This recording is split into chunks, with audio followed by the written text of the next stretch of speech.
The Duke of Blackmore does not ask twice. Everyone in that glittering ballroom knew it. The debutantes clutching their dance cards, the dowagers whispering behind their fans, the gentlemen pretending not to watch as Rowan Blackmore crossed the marble floor like a predator who'd already chosen his prey.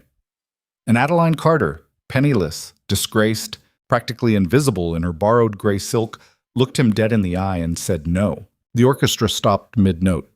Champagne glasses paused halfway to lips. Someone gasped, high and sharp, like a string about to snap. Then the Duke did something worse than rage. He smiled. "Clear the room," he said quietly. What happened next would either destroy her or change everything. Stay with me until the end of this story. Hit like and drop a comment with the city you're watching from. I want to see how far this tale can travel. The first mistake Adeline Carter made that night was showing up at all.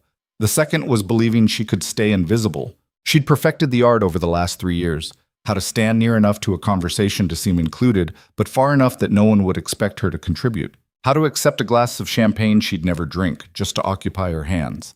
How to smile with her mouth but keep her eyes empty, so no one would mistake politeness for invitation. At the Harringtons' annual ball, invisibility wasn't just survival, it was strategy. The chandeliers above the ballroom dripped crystal light across 500 guests, all of them dressed in silks that cost more than Adeline had seen in a year. She stood near a marble column, gray dress blending into the shadows, watching the daughter of the house, Lady Beatrice Harrington, twirl past in ivory and diamonds. Beatrice caught her eye for half a second, smiled, moved on. That was how it worked now. Adeline was tolerated because her distant cousin had married well, because she kept her mouth shut and her presence unobtrusive, because society could feel generous by allowing her to exist at the edges of their world. She hated every second of it. But hatred didn't pay for lodging, didn't put food on the table, didn't change the fact that 3 years ago, her father had been exposed as a fraud and a debtor, and he'd put a bullet in his head rather than face the consequences. The scandal had swallowed everything. The estate, the money, her mother's health, which failed within 6 months, her younger brother's commission in the army, revoked before he'd even reported for duty, and Adeline's future. She'd been 19 then, engaged to a viscount's second son, a kind man, if unexciting. The engagement dissolved the day after her father's death. No explanation, just a brief, apologetic letter and a returned ring. Now she was 22, living on the charity of relatives who reminded her of it daily and attending balls where she was decoration at best. She should have stayed home. Dreadful crush tonight, isn't it? Adeline turned. Lady Vivian Ashford stood beside her, fanning herself lazily. Vivian was one of the few people who still spoke to her with something resembling warmth, though Adeline suspected it was less kindness and more the fact that Vivian enjoyed having someone to talk at. "It's very grand," Adeline said carefully. "Grand and ghastly. Half these people would sell their grandmothers for an introduction to Blackmore." Vivian's eyes gleamed. "Have you seen him yet?" Adeline's stomach tightened. "No." "Oh, you will. He's here." Caused quite the stir when he arrived. Came late, naturally. Doesn't bother with the receiving line like the rest of us mortals. Vivian leaned closer, voice dropping. "They say he's looking for a wife." "They always say that." "Yes, but this time it might be true. He's nearly 35, no heir. The title will pass to some dreadful cousin if he doesn't produce one soon." Vivian's smile turned sly. "Every unmarried girl in this room is going to throw herself at him tonight. It'll be carnage." Adeline had never met the Duke of Blackmore. She'd seen him once, 2 years ago, from across a theater. Dark-haired, tall, impeccably dressed. He'd barely glanced at the performance, spending most of the evening in cold conversation with a minister from the War Office. People said a lot of things about Rowan Blackmore. That he was brilliant, ruthless, that he controlled half the House of Lords through favors and blackmail, that he'd made his fortune in ways no one discussed in polite company, that his late father had been a tyrant, and the son had learned well, that he was dangerous.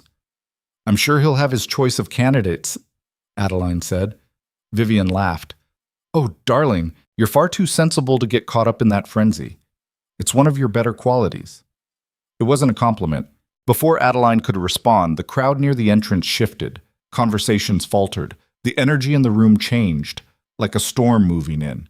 Vivian grabbed her arm. "There, that's him." Adeline didn't want to look. She looked anyway. Rowan Blackmore cut through the ballroom like a knife through silk. He wasn't the tallest man in the room, but he moved like he owned every inch of it. His evening clothes were perfectly tailored, stark black and white. No ornamentation, no need for it. His face was all sharp lines, strong jaw, blade of a nose, dark eyes that seemed to catalog and dismiss everything in a single sweep. He looked like a man who'd never been told no in his life. "Terrifying, isn't he?" Vivian whispered, in a magnificent sort of way. Adeline said nothing. She watched as Blackmore moved through the crowd. People parted for him instinctively. Lord Harrington intercepted him with an effusive greeting that the Duke acknowledged with the barest nod. A cluster of young women positioned themselves in his path, smiles bright and desperate. He walked past them without a glance. "Ice in his veins," Vivian murmured. "They say he doesn't feel anything." "Not really." Adeline thought that sounded like a convenient excuse for cruelty. The Duke stopped near the edge of the dance floor, exchanging brief words with an older gentleman she didn't recognize. His expression remained unreadable, polite, detached, faintly bored. Then his gaze swept the room and landed on her. Adeline's breath caught. It lasted only a second, maybe less, but she felt it like a physical touch, his attention, sharp and assessing, pinning her in place. Then he looked away, and the moment shattered. "Did you see that?" Vivian hissed. "He looked right at you." "No, he didn't." "He absolutely did. How extraordinary." Vivian studied her with new interest. "You know, in that dress, with your hair like that, you're actually quite striking. I never noticed." Adeline's face burned. "Vivian, no, truly, it's the contrast, I think. Everyone else is dripping in jewels and trying so hard. You look like you'd rather be anywhere else." She tilted her head. Men like him notice that sort of thing. I'm sure the Duke of Blackmore has better things to notice. But her hands were shaking. She tucked them behind her back, focusing on her breathing. This was ridiculous. He hadn't even looked at her. Not really. Just a glance. A random sweep of the room. It meant nothing. The music started again. Couples assembled for a quadrille. Vivian was pulled away by her husband, leaving Adeline alone by the column. She should leave. Plead a headache. Retreat to the corner room where the unmarried ladies and chaperones played cards and pretended not to care about the dancing.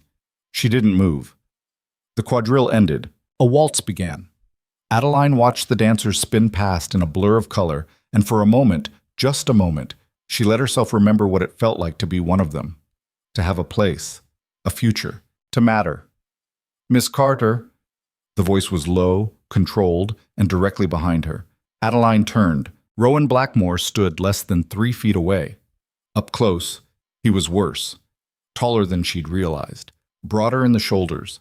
His eyes were gray, not soft gray, but the color of winter steel. They fixed on her with an intensity that made her want to step back. She held her ground. "Your Grace." Her voice came out steady, small miracle. "Dance with me." Not a question, a command. Every instinct screamed at her to curtsy, to smile, to accept with breathless gratitude like any sensible woman would. Instead, Adeline heard herself say, "No, thank you." The world stopped. She saw it happen in real time. The people nearest them going still, eyes widening. Someone sucked in a breath. The couple dancing closest stumbled, the gentleman stepping on his partner's hem. Blackmore's expression didn't change. "I beg your pardon?" he said softly. Adeline's heart hammered against her ribs. "I said no, thank you. I don't wish to dance." For 3 seconds, nothing happened. Then the Duke smiled. It wasn't a kind smile. It was the smile of a man who'd just been dealt an unexpected hand and was deciding whether to be amused or insulted. "How refreshing," he said. The ballroom had gone completely silent. Even the orchestra seemed to sense something was wrong. The waltz petered out mid-phrase, violins trailing into nothing. Blackmore turned, scanning the frozen crowd with a look of faint disdain. "Leave," he said. No one moved.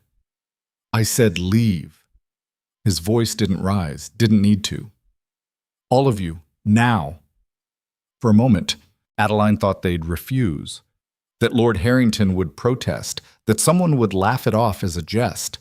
Then the Duke's gaze swept the room once more, and people began to move. It was chaos disguised as order. Ladies gathering their skirts, gentlemen shepherding them toward the exits, servants appearing to open doors. Vivian threw Adeline a single wide-eyed look before her husband pulled her away. Within minutes, the ballroom was empty, except for Adeline and the man who'd just banished 500 people with 6 words. The silence was crushing. Blackmore turned back to her. "Shall we try that again?" Adeline's pulse roared in her ears. She knew she should apologize. Grovel. Explain that she'd had a moment of madness and would be honored to dance. But the anger she'd buried for 3 years, every humiliation, every pitying look, every reminder that she was nothing now, surged up her throat like bile. "Why?" she asked. He raised an eyebrow. "Why what? Why do you want to dance with me?" She gestured at the empty ballroom. "You've never spoken to me, never looked at me. I have no title, no money, no connection, so why? Does it matter?" "Yes." Blackmore regarded her for a long moment. Then he took a step closer. Not threatening exactly, but deliberate. Closing the distance until she had to tilt her head back to meet his eyes. "You interest me," he said simply. "I don't want to be interesting." Too late. The worst part was that he wasn't angry. Angry, she could have handled. But this calm, clinical curiosity, like she was a puzzle to solve or a horse to evaluate, made her skin crawl. "Your Grace," she said, forcing her voice to stay level, "I apologize if I caused offense, but I truly do not wish to dance. With anyone. Please allow me to leave." "No." The word hit like a slap. Adeline blinked. "Excuse me? You heard me." Blackmore tilted his head slightly. "You've just refused a direct request from a duke in front of half of London society. You've embarrassed your hosts, created a scandal, and made yourself memorable. Do you understand what that means? I didn't ask to be memorable. And yet here we are." He gestured around the empty ballroom. "You wanted honesty? Here it is. By tomorrow morning, every drawing room in the city will be dissecting this moment. They'll call you bold, or mad, or desperate for attention. Your name, which I assume you've been trying very hard to keep out of circulation, will be on everyone's lips." Adeline's stomach dropped. "You did this on purpose. You started it. I just—" She bit off the words, fists clenching. "I said no, that's all. I didn't ask you to clear the room. I didn't ask for any of this. But you said it publicly, in front of witnesses." Blackmore's expression remained infuriatingly neutral. "Actions have consequences, Miss Carter. Surely your father taught you that." The mention of her father was like a knife between her ribs. Adeline stepped back. "You have no right. I have every right. Do you know who I am? Everyone knows who you are. Then you know I don't make requests lightly." He moved forward, matching her retreat step for step. "When I ask a woman to dance, she accepts. It's not arrogance. It's how the world works." "Your world," Adeline shot back, "not mine. Your world doesn't exist anymore." The truth of it landed like a blow. She stood there, breathing hard, hating him and hating herself more for letting him see how much the words hurt. Blackmore watched her with those cold gray eyes. "You're surviving on charity, living in a house that isn't yours, wearing a dress someone else paid for. You have no prospects, no future, and no way out. Am I wrong?" Adeline's throat burned. "No." "Then let me offer you one." She stared at him. "What?" "A way out." Blackmore straightened, adjusting his cuffs with casual precision. "I need something. You need something. We can help each other." "I don't understand." "You will." He glanced toward the doors, where muffled voices indicated the displaced guests were congregating in the hallways, desperate for information. "But not here. Meet me tomorrow. 2 o'clock, my estate in Mayfair." "Absolutely not." "Why not?" "Because I'm not an idiot," Adeline snapped. "You just humiliated me in front of everyone I know. Why would I go anywhere with you?" Blackmore's mouth curved slightly. "Because you're curious. Because you're angry. Because for the first time in 3 years, someone is looking at you like you matter." He took a step back, giving her space. "And because you have nothing left to lose." The worst part was that he was right. Adeline wanted to deny it, to tell him to go to hell, to walk out of this ballroom with her head high and never think about him again. But she'd spent 3 years being invisible, being nothing. And tonight, for better or worse, she'd become something. 2 o'clock, Blackmore repeated. "Don't be late." Then he turned and walked away, leaving her alone in the vast, silent ballroom. Adeline stood there for a long time after he was gone. Her hands were still shaking, her heart still racing, but underneath the fear and the anger, something else stirred, something dangerous: curiosity. The carriage ride back to her cousin's townhouse was excruciating. Margaret, her father's niece, a sour-faced woman of 40 who'd married a minor baron, spent the entire trip in icy silence. Her husband, Lord Pembroke, stared out the window and said nothing. Adeline knew better than to speak first. It wasn't until they arrived home and Margaret dismissed the servants that the explosion came. "What?" Margaret hissed, rounding on her in the drawing room. "Were you thinking? I wasn't—" "Clearly. Do you have any idea what you've done? Any idea at all?" Margaret's face was mottled with rage. "The Duke of Blackmore! The Duke of Blackmore! And you— "I refuse to dance," Adeline said quietly. "That's all." "That's all?" Margaret laughed, high and shrill. "He cleared the entire ballroom. In front of everyone. Lord Harrington is mortified. Lady Harrington nearly fainted. And tomorrow, Tomorrow the entire city will know that my charity case cousin insulted the most powerful man in England." Lord Pembroke cleared his throat. "Perhaps we should discuss this calmly." "Calmly?" Margaret whirled on him. "She's made us a laughingstock. But—" "I didn't mean to," Adeline said, hating how small her voice sounded. "You never mean to. You never think, just like your father." Margaret's lip curled. "We took you in out of Christian duty. Fed you, clothed you, gave you opportunities most girls in your position would kill for. And this is how you repay us?" Adeline bit her tongue until she tasted blood. "You will apologize," Margaret continued, "publicly, in writing, to the Duke, to the Harringtons, to everyone who witnessed your appalling behavior. I will not." The slap came so fast, Adeline didn't see it coming. Her head snapped to the side, cheek exploding in pain. She stumbled, catching herself on the arm of a chair. "Margaret!" Lord Pembroke moved forward, but his wife waved him off. "Get out of my sight," Margaret said coldly, "and pray I don't throw you into the street tonight." Adeline fled. Her room was on the 3rd floor, small and drafty. Once it had been a storage room. Now it was hers. She locked the door behind her, pressed her back against it, and let herself shake. Her cheek throbbed, her eyes burned, but she didn't cry. She'd learned over the past 3 years that tears changed nothing. Instead, she crossed to the window and looked out over the dark city. Somewhere out there, in one of those grand houses, Rowan Blackmore was probably sleeping soundly, or working, or doing whatever dukes did when they weren't ruining people's lives. "Meet me tomorrow, 2 o'clock. She should ignore it. Pretend it never happened. Hope the scandal would blow over. But Margaret was right about one thing. By tomorrow, everyone would know. Her name would be dragged through every drawing room in London. Again, the girl who'd already lost everything would become the girl who'd insulted a duke. Unless— Adeline touched her burning cheek, thinking, what if Blackmore's offer was real? What if there was actually a way out? Not just survival, but something more? It was probably a trap. Probably another humiliation waiting to happen. But she'd been humiliated before, and she was so tired of being invisible. At 1:30 the next afternoon, Adeline stood outside the Blackmore estate in Mayfair and seriously considered running. The house was a fortress.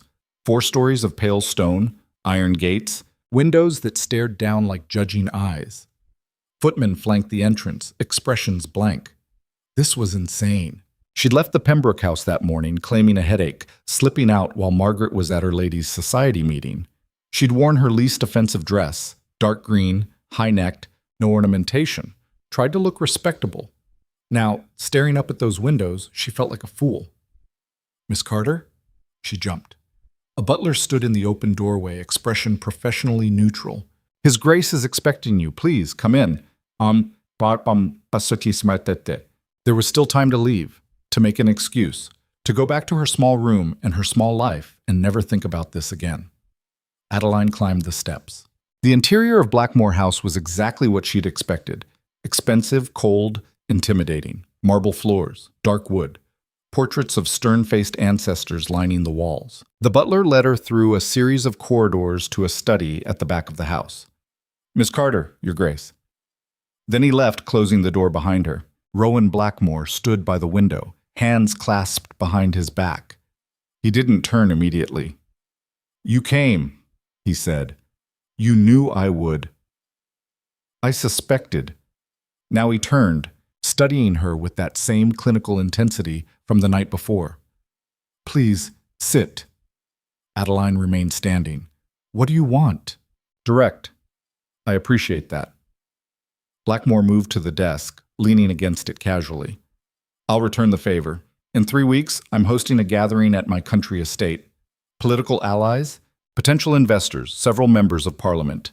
It's important." "Why are you telling me this?" "Because I need you there." Adeline stared at him. "I don't understand. I need a duchess."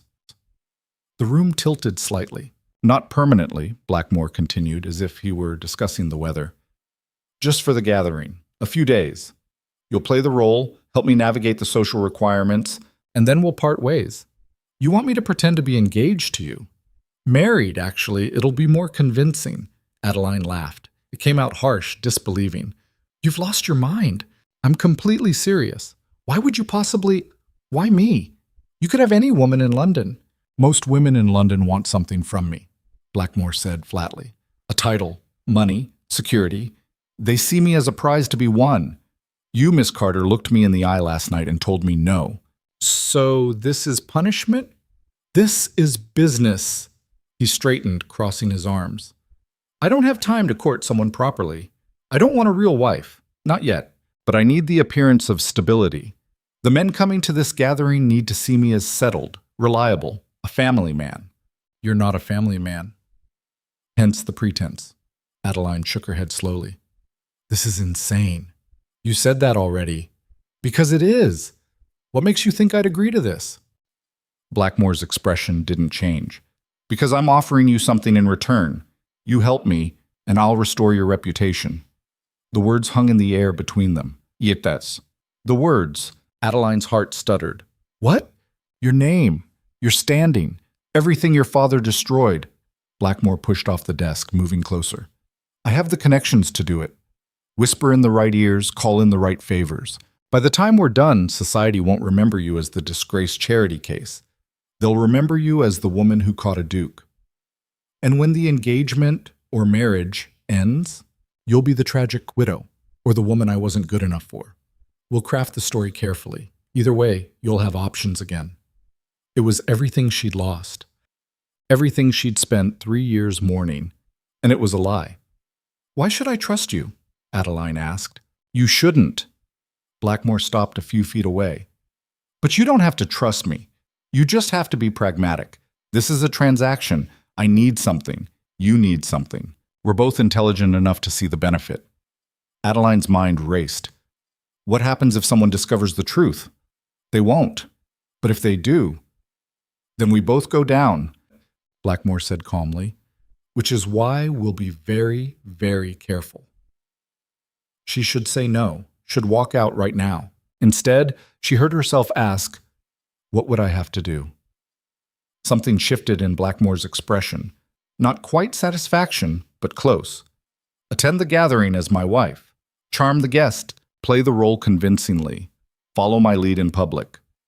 He paused. "And accept that while we're there, you'll be under my protection. That means my rules." "What rules?" "We'll discuss them. But the most important one is this. You don't leave without my permission. You don't speak to the press. You don't do anything that might jeopardize the illusion. So I'd be your prisoner. You'd be my partner." Blackmore's gaze hardened. "And you'd be compensated, room and board, a generous allowance, a new wardrobe. After the gathering, connections to help you rebuild your life. A reference from me opens doors, Miss Carter." Adeline thought of Margaret's face last night. The slap. 3 years of small rooms and borrowed dresses and being invisible. "I want it in writing," she said. Blackmore smiled, a real smile this time, brief but genuine. "Smart. I'll have my solicitor draw up a contract. You'll review it, make any reasonable amendments, and we'll both sign. And if I refuse, then you walk out that door and we never speak again." He tilted his head. "But you won't refuse. You seem very sure of yourself." "I am." Blackmore moved back to the desk, pulling out a sheet of paper. "Because you came here knowing what I'd offer. Because you're tired of surviving when you should be living. And because, deep down, you want to see if you can pull this off." He was right. Adeline hated that he was right. But she looked at him, this cold, arrogant man who'd upended her world in a single night, and made her choice. "3 weeks?" she asked. "The gathering lasts 4 days. Add travel time, preparation, call it 2 weeks total. And after? After you're free, with a reputation, resources, and a future." Adeline took a breath. "Then yes, I'll do it." Blackmore extended his hand. "Welcome to the arrangement, Duchess." She shook it. His grip was firm, warm, and sent an unwelcome jolt up her arm. This was a mistake. But it was her mistake. And for the first time in 3 years, Adeline Carter felt like she had a choice, even if it was a dangerous one. The contract arrived the next morning in a black leather portfolio, delivered by a stone-faced clerk who waited in the foyer while Adeline read. She'd expected legal jargon, dry terms. Instead, the document was startlingly clear. Duration, 2 weeks, commencing immediately. Compensation, room and board at Blackmore House. Allowance of £200 per week. Complete wardrobe suitable for a duchess. Upon successful completion, an additional sum of £5,000 in letters of reference to 3 prominent families. Obligations. Adeline Carter would present herself as the Duchess of Blackmore. She would attend all required social functions, follow directives from the Duke regarding public behavior, and maintain absolute discretion regarding the arrangement. Termination clause. Either party could dissolve the agreement, but early termination would void all compensation except funds already dispersed. There was a final paragraph, handwritten in sharp, controlled script. "You will have your own chambers. Your privacy will be respected. This is a professional arrangement, nothing more.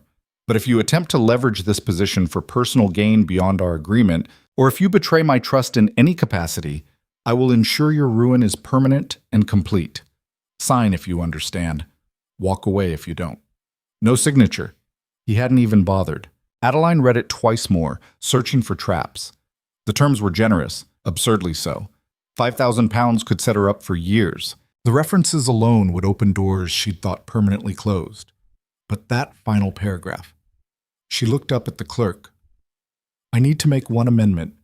His expression didn't change. His Grace anticipated that. "You may propose changes. He'll consider them." Adeline pulled out the pen and ink Margaret kept in the writing desk. At the bottom of the contract, she wrote in steady script, "The Duke will not threaten, coerce, or attempt to control any aspect of my life beyond the explicit terms of this agreement. I'm a partner in this arrangement, not a possession. If he cannot agree to that, there is no deal." She signed her name.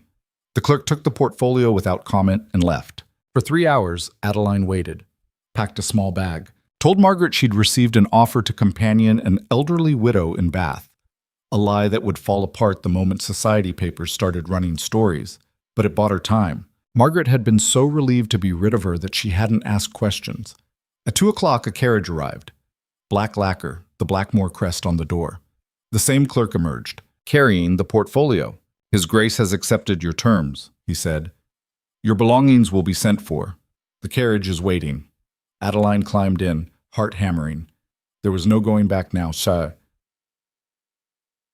Blackmore House was different in daylight. Less fortress, more mausoleum. The staff moved through the halls like ghosts, silent and efficient.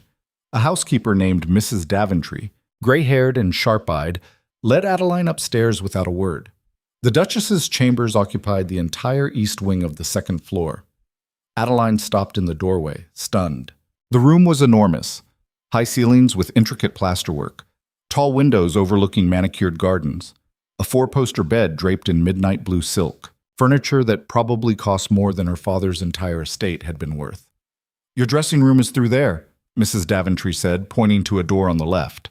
The modiste will arrive within the hour to begin fittings. His Grace requests your presence in the library at 6 o'clock for dinner. I'm to dine with him? Every evening. He believes it necessary to establish familiarity. Mrs. Daventry's tone suggested she found the entire situation distasteful, but would never say so. A lady's maid has been assigned to you. Constance will attend you shortly. Thank you. Mrs. Daventry nodded once and left. Adeline stood in the center of the room, breathing carefully. This wasn't real. In 2 weeks, she'd be gone, and someone else would sleep in this bed, someone legitimate. But for now, it was hers. The door opened. A young woman entered, early 20s, dark hair pinned neatly, carrying an armful of fabric swatches. Begging your pardon, Your Grace, I'm Constance. I'll be helping you dress and— Oh, you're not in your robe yet. Shall I— I'm fine. Adeline caught herself, softened her tone. I mean, I don't need help. I can manage. Constance looked confused. But the modiste is coming. We need to prepare you. Prepare me for what? For being a duchess, ma'am. The next 4 hours were a special kind of torture. The modiste, a severe French woman named Madame Laurent, arrived with 2 assistants and approximately 7,000 different fabrics. She circled Adeline like a predator, tisking and murmuring in French. Too thin, she announced. And your posture? No, this will not do. My posture is fine. You stand like a servant, shoulders back, chin up. A duchess does not apologize for existing. Adeline bristled. I'm not apologizing. You are, with every breath. Madame Laurent snapped her fingers at an assistant. The blue silk and the green velvet. We will start there. By the time they finished, Adeline had been measured, pinned, draped, and critiqued on everything from her stance to her hand gestures. 6 different gowns had been commissioned, day dresses, evening wear, something Madame Laurent called a statement piece that involved more beading than seemed structurally sound. You will be magnificent, the modiste declared, once we fix everything. Constance helped her into a dinner dress, deep wine-colored silk, simpler than the others, but still far nicer than anything Adeline had worn in years. As the maid worked the buttons up her back, Adeline studied her reflection. She barely recognized herself. You look lovely, ma'am, Constance offered shyly. I look expensive. That too. At precisely 6 o'clock, a footman appeared to escort her downstairs. The library was all dark wood and leather chairs, shelves of books rising to the ceiling. Blackmore stood near the fireplace, still in his day clothes, reading something that looked governmental and dull. He glanced up as she entered. His gaze swept over her once, assessing, clinical, then returned to the paper. Sit, he said. Adeline sat in one of the chairs near the fire. Good evening to you, too. That earned her a look. Are you going to be difficult about every small courtesy? Are you going to bark orders at me like a dog? Blackmore set down the paper. Fair point. Good evening, Miss Carter. You look well.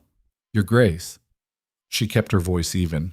Thank you for the room. It's much nicer than necessary. It's the Duchess's chamber. People will expect you to occupy it. Right, the illusion. A servant entered with dinner, roast duck, glazed vegetables, wine. Far too much food for 2 people. The man served them in complete silence and left. Blackmore ate with the same controlled precision he seemed to apply to everything. Adeline picked at her plate, too nervous to be hungry. You'll need to eat more than that, but he said without looking up. I'm not hungry. You're anxious, understandable, but Madame Laurent is right. You're too thin. Society will notice. Adeline set down her fork. Is there anything about me you don't plan to criticize? I'm not criticizing. I'm observing. Blackmore leaned back, studying her. You've been living on scraps for 3 years. Now you're expected to play a role that requires presence, physical presence. That means eating properly. You're worried I'll embarrass you. I'm worried you'll faint during the first dinner party. Despite herself, Adeline almost smiled. I've never fainted in my life. There's a first time for everything. He gestured to her plate. Eat, please. The please sounded rusty, like he didn't use it often. Adeline ate. They finished the meal in silence. When the plates were cleared, Blackmore poured 2 glasses of brandy and handed her one. We need to discuss the gathering, he said. I assumed that was coming. The guests will arrive in 12 days. Before then, you need to know who they are, what they want, and how to handle them. He pulled a folder from the side table and passed it to her. Dossiers. Read them. Memorize them. Wise. Din. Adeline opened the folder. Inside were detailed notes on at least 20 people. Names, titles, political affiliations, personal histories, potential vulnerabilities. You compiled all this yourself? She asked. I have people who compile things. It's thorough. Thoroughness keeps me alive. Blackmore sipped his brandy. The most important guests are Lord Ashford and his wife. He controls 3 seats in Parliament and has been blocking a bill I need passed. Then there's Sir Edmund Cross, a potential investor in a shipping venture, and Lady Margaret Hollis, whose late husband left her a fortune and considerable influence. Adeline scanned the notes. You want me to charm them. I want you to be convincing. Charm is secondary. And if they ask how we met, we'll create a story, something plausible. Perhaps you were visiting a mutual acquaintance in the country. We met by chance. I was taken by your intelligence and wit. Courtship followed. How romantic, Adeline said dryly. Blackmore's mouth twitched. Romance isn't the goal. Believability is. What if someone recognizes me, knows my history? They will. That's unavoidable. He set down his glass. But by the time they arrive, you'll already be established as my wife. The narrative will be that I saw past your circumstances to your value. It positions me as discerning rather than desperate. Adeline hated how calculated it all was, how every piece of her life was being reframed to serve his purposes. But that was the deal. When do we start practicing? She asked. Tomorrow. We'll run through introductions, conversation scenarios, and table etiquette. You'll also meet with my solicitor to review financial documents. You should understand my holdings well enough to speak intelligently if asked. You want me to know your business? I want you to appear to know it. There's a difference. Blackmore stood, signaling the end of the conversation. Get some rest. Tomorrow will be exhausting. Adeline rose as well. Your Grace, he paused. The contract amendment? Why did you accept it? For a moment, Blackmore said nothing. Then, because you were right. This is a partnership. Partners don't threaten each other. But you did threaten me. In the contract. That was insurance. But if you're asking whether I intend to ruin you for sport, no, I don't.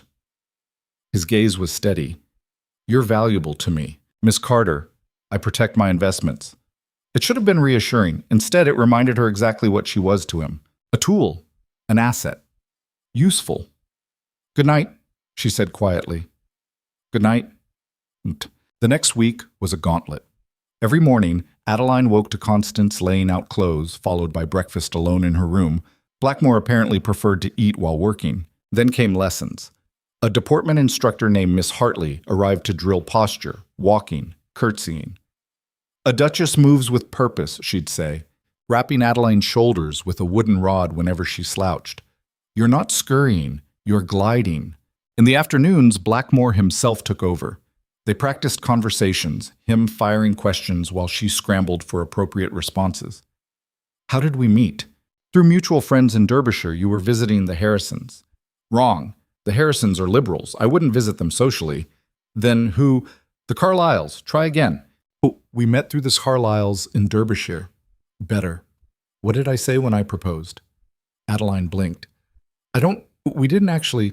Make something up. Quickly. Said you'd never met anyone who challenged you the way I did? Blackmore raised an eyebrow. That's almost believable, but too sentimental. I would have been more direct. He thought for a moment. I told you I needed a partner, not a decoration, and you were the only woman I'd met intelligent enough to qualify. That's romantic, Adeline muttered. It's honest. People will believe it. He moved on. Now, Lord Ashford will try to corner you about my voting record. How do you respond? Redirect. Tell him I'm charmed by his interests, but political matters should be discussed with you directly. Good. What if he presses? Smile. Change the subject. Ask about his daughters. He has 3, all unmarried. Excellent.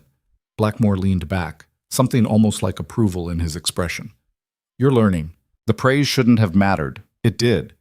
Evenings were different, quieter. They dined together, and afterward, Blackmore would sometimes talk, not about the gathering or the arrangement, but about other things. His estate in the country, a legal dispute he was navigating, books he'd read. Adeline found herself talking back, about her childhood before everything fell apart, her mother's love of music, her brother's terrible jokes. It felt dangerous, this casual intimacy, but it also felt like the first real conversation she'd had in years. On the 8th night, over dessert, Blackmore asked, "Do you miss it? Your old life?" Adeline considered. "I miss what it could have been, not what it was." Meaning, "I was engaged once, to a kind man. We would have had a decent life, nothing exciting, but stable, safe." She traced the rim of her wine glass. "When my father died, he returned the ring within 24 hours. Didn't even do it in person, sent a letter. Bom soir, Usman." He was a coward. He was practical. Why tie yourself to a scandal? Blackmore's jaw tightened. "Because you don't abandon people you claim to care about." "You say that like you've never abandoned anyone." "I haven't." His voice was flat. "I've cut people out, ended alliances, dissolved partnerships, but I don't make promises I can't keep, and I don't pretend to care when I don't." Adeline studied him. "Has anyone ever told you you're exhausting?" "Frequently." "Does it bother you?" "No." Blackmore refilled his glass. "I'd rather be exhausting than weak. Those aren't the only options. In my experience, they are." There was something bleak in his tone. Adeline wanted to ask about it, about what made a man build walls this high, but the shuttered look on his face stopped her. Instead, she said, "Thank you for the lessons. I know this arrangement benefits you, but I'm learning things I wouldn't have otherwise." Blackmore's expression softened slightly. "You're a quick study. It makes this easier." "Easier to lie, you mean?" "Easier to succeed." 3 days before this gathering, disaster struck. Adeline was in the drawing room reviewing the guest dossiers for the 100th time when Mrs. Daventry appeared. "Your Grace, there's a visitor. A Lady Margaret Pembroke. She insists on seeing you." Adeline's blood turned to ice. "Tell her I'm not receiving." "I tried. She's quite insistent." Before Adeline could respond, Margaret swept into the room like an avenging angel, Constance trailing helplessly behind her. "So it's true," Margaret hissed. "You actually did it." Adeline stood slowly. "Margaret, what are you doing here? Are you serious?" Margaret's face was mottled with rage. "You lied to me, disappeared, and now I find out from Lady Ashford, that you've married the Duke of Blackmore? Married? It's complicated." "Complicated? You're a social climbing little liar, just like your father." The slap of the words was worse than the physical one had been. Adeline forced herself to stay calm. "You should leave." "I'll leave when I'm ready. Do you have any idea the position you've put me in? People are asking questions, asking if I knew, if I helped." Margaret's eyes were wild. "You've made me look like a fool. This has nothing to do with you. Everything you do reflects on me. I took you in, fed you, clothed you. You reminded me of that every single day." The door opened. Blackmore entered, and the temperature in the room dropped 10 degrees. He took in the scene with a single glance. Margaret's fury, Adeline's pale face, the tension crackling between them. "Lady Pembroke," he said quietly, "I don't believe you were invited." Margaret whirled on him. "Your Grace, I apologize for the intrusion, but this woman," Blackmore corrected, "is my wife, and you will address her with respect or you will leave, immediately." Margaret's mouth worked soundlessly. "I understand you're confused," Blackmore continued, voice like ice. "Allow me to clarify. Adeline and I wed quietly to avoid the circus of a public engagement. We would have informed you in time, but circumstances accelerated our timeline. But she was living in my house, where you treated her abominably." Blackmore stepped forward. "Did you think I wouldn't hear about that? About the slap? The insults? The constant humiliation?" Margaret paled. "You were only trying to maintain your fragile sense of superiority by crushing someone who couldn't fight back." His gaze was merciless. That ends now. You will leave this house. You will not contact Adeline again. And if I hear you've been spreading rumors or causing trouble, I will ensure your husband loses the minor government position he's been clinging to. Am I clear? Boy, but the senbas. Can't. I can. And I will. Blackmore moved to the door, opening it. Goodbye, Lady Pembroke. Margaret looked at Adeline, eyes burning with hatred. You'll regret this, both of you. Then she swept out, skirts rustling. The door closed. Silence filled the room. Adeline realized she was shaking. You didn't have to do that. Yes, I did. Blackmore turned to her. Are you all right? I'm fine. You're not. Sit. She sat, more because her legs were unsteady than because he'd told her to. Blackmore poured her a glass of water, pressed it into her hands. Drink. Adeline drank. Her throat was tight. She'll make trouble. Let her try. I meant what I said.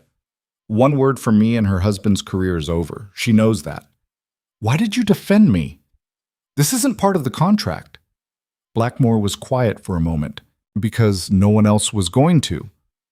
Something in Adeline's chest cracked. She looked up at him, this cold, calculating man who'd bought her services like hiring a secretary, and saw something she hadn't expected. Anger. On her behalf. Thank you, she said quietly. Don't thank me. Just be ready. Blackmore straightened. The gathering starts in 3 days. After that scene, people will be watching us more closely than ever. We need to be perfect. No pressure. His mouth curved slightly. You'll manage. You've survived worse. The night before the guests arrived, Adeline couldn't sleep. She stood at her window watching the gardens below. Tomorrow, everything would begin. The performance, the lies. The careful dance of playing a role she'd never auditioned for. A soft knock made her turn. Blackmore stood in the doorway, still fully dressed despite the late hour. May I come in? He asked. Adeline nodded. He entered, hands in his pockets. I wanted to make sure you're prepared. I've memorized every dossier, practiced every scenario. I'm as ready as I'll ever be. That's not what I meant. Blackmore crossed to the window, standing beside her. Tomorrow, people will judge you. Scrutinize every word, every gesture. Some will be kind, others won't. Can you handle that? I've been judged before. Not like this, not as my wife. Adeline turned to face him. Are you worried I'll fail? No. His gaze was steady. I'm worried it'll cost you more than you expected. The honesty surprised her. This was my choice, she said. Whatever happens, I went in with my eyes open. Did you? Blackmore studied her face. Or did you just see an escape and take it? Does it matter? It might, if you regret it later. Adeline thought about Margaret's fury, the years of invisibility, the endless crushing weight of having no future. I don't regret it, she said. Not yet. And if you do, then I'll live with it. I'm good at that. Something flickered across Blackmore's expression. Respect, maybe, or recognition. You're stronger than I expected, he said quietly. You're less terrible than I expected. That startled a laugh out of him, short, surprised, genuine. For a moment they just stood there looking at each other in the dim light. Then Blackmore stepped back. Get some rest. Tomorrow changes everything. He left before she could respond. Adeline turned back to the window, heart pounding. Tomorrow, the real performance began. And despite everything, the fear, the uncertainty, the lies, she realized she was ready. Not because she had to be, because somewhere in the past week, she'd stopped feeling like a victim and started feeling like someone who could fight. The first carriage arrived at 11 in the morning, and Adeline watched from the upstairs window as Lord and Lady Ashford emerged, him portly and pompous, her elegant in peacock blue. 2 more carriages followed within the hour. By tea-time, Blackmore's country estate was crawling with aristocrats, their servants, and enough luggage to outfit a small army. Adeline had changed clothes 3 times before settling on a day dress in pale gold silk that Madame Laurent had sworn made her look formidable but approachable. Right now, she felt neither. Constance finished pinning her hair, softer than the severe styles she'd worn at Margaret's house, but still controlled, respectable. You look beautiful, Your Grace, the maid said. Adeline barely heard her. Her hands were cold. Her stomach had been in knots since dawn. A knock at the door. Blackmore entered without waiting for permission, already dressed for company in dark gray. His gaze swept over her once. "Good," he said. "You look the part." "How reassuring. I meant it as a compliment." He crossed to her, adjusting the drape of her sleeve with impersonal efficiency. "The Ashfords are in the blue drawing room. Sir Edmund Cross arrived 10 minutes ago and is already complaining about the roads. Lady Hollis won't arrive until this evening. She sent word her carriage threw a wheel." Adeline's mind raced through the dossiers. Lord Ashford, controlling, ambitious, 3 daughters he was desperate to marry off. Lady Ashford, shrewd, socially powerful, loyal to her husband but with her own opinions. Sir Edmund, new money, sensitive about it, eager to prove himself. "What do you need me to do?" she asked. "Be charming, be interested, make them believe you belong here." Blackmore's expression was unreadable. "And if anyone asks uncomfortable questions about our courtship or your family, deflect. Don't lie outright if you can avoid it. People can smell desperation. Anything else?" He hesitated. "Stay close to me. We're newlyweds. People will expect proximity." Proximity. Touching, small gestures. Nothing inappropriate, but enough to sell the illusion. His jaw tightened slightly. "If that makes you uncomfortable, it doesn't." Adeline surprised herself with how steady her voice was. "This is the arrangement. I understand." Blackmore studied her for a moment longer, then nodded. "Then let's begin." He offered his arm. She took it. Together, they descended the stairs. The blue drawing room was full of people trying very hard to look comfortable while silently evaluating everything. Lord Ashford held court near the fireplace, pontificating to 2 younger men Adeline didn't recognize. His wife sat with another lady, teacups balanced on their laps, eyes sharp. Sir Edmund Cross stood alone by the window, looking like he'd rather be anywhere else. The moment Blackmore entered, the room shifted. Conversations paused. Heads turned. "Your Grace." Lord Ashford moved forward, hand extended. "What a splendid gathering, and this must be your lovely bride." Blackmore's hand settled at the small of Adeline's back, warm, possessive. "Indeed, Adeline, may I present Lord Ashford and his wife, Lady Catherine." Adeline curtsied, not too deep. A duchess didn't grovel. "Lord Ashford, Lady Catherine. It's a pleasure." Lady Ashford's gaze was a scalpel. "My dear, you must tell us everything. We were absolutely stunned when we heard the news. Blackmore, married, and to someone we'd never heard of." The words were pleasant. The tone was not. "We preferred privacy," Adeline said smoothly. "Public courtships can be so performative." "How modern." Lady Ashford's smile didn't reach her eyes. "And where did you say your family is from?" I didn't. Adeline met her gaze steadily. "But my late father had estates in Hertfordshire. Nothing grand, but comfortable." It wasn't exactly a lie. They had been comfortable, once. Hertfordshire, Lord Ashford mused. "Can't say I know many families there. What was the name again?" "Carter." Blackmore's voice was casual, but his hand pressed slightly firmer against Adeline's back. A warning, or support, she couldn't tell.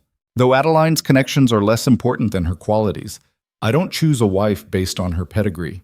"Clearly," Lady Ashford murmured. The insult landed like a stone in still water. Adeline felt heat rise in her chest but kept her expression serene. "My husband values intelligence over bloodlines. I find it refreshing."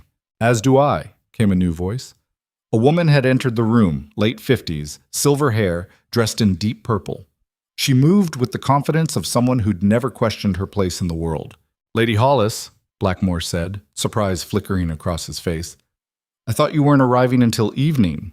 I had the wheel replaced at the last posting in, much faster than expected." Lady Hollis crossed to Adeline, eyes bright with curiosity. "So you're the woman who finally caught him. Well done." I was beginning to think he was incapable of human feeling. Adeline couldn't help it. She laughed. "I'm still not entirely convinced he is." Lady Hollis's delighted cackle filled the room. "Oh, I like her. Blackmore, you've done well." The tension broke slightly. Lord Ashford chuckled. Even Lady Ashford's expression softened a fraction. Blackmore's hand slid from Adeline's back to her waist. A small gesture, almost unconscious. Adeline has a gift for honesty. Dangerous quality in a duchess, Sir Edmund said from the window. He'd been so quiet, Adeline had almost forgotten him. Most of the women I know wouldn't dare insult their husbands in public. Most of the men you know deserve insulting, Lady Hollis said tartly. Now, Your Grace, do sit with me. I want to hear everything about how you tamed this beast. The next hour was a careful dance. Adeline answered questions, deflected others, laughed at appropriate moments. She caught Blackmore watching her occasionally, assessing, calculating, but also something else. Something that looked almost like approval. When tea was finally cleared and guests dispersed to rest before dinner, Blackmore walked her back upstairs. You did well, he said quietly. Lady Ashford hates me. She hates everyone. Don't take it personally. And Lord Ashford thinks I'm beneath you. He thinks everyone is beneath everyone else. It's his hobby. Blackmore paused outside her door. But Lady Hollis liked you. That matters. She controls more social capital than the Ashfords combined. Adeline leaned against the doorframe, suddenly exhausted. How do you do this? Constantly performing? Practice. And the knowledge that the alternative is worse. What's the alternative? Irrelevance. Blackmore's expression was bleak. In my world, the moment you stop mattering, you disappear. Adeline thought about her own disappearance. 3 years of being invisible. I understand that. I know you do. He straightened. Rest. Dinner will be challenging. We need you sharp. He was right. Dinner was a nightmare. 20 guests seated around a table glittering with crystal and silver. Adeline wore midnight blue silk that felt like armor. Blackmore sat at the head, she at his right, the position of honor, and the position where everyone could watch her. The first course passed smoothly. Conversation flowed around neutral topics, hunting, the weather, someone's recent trip to Paris. Then Lord Ashford cleared his throat.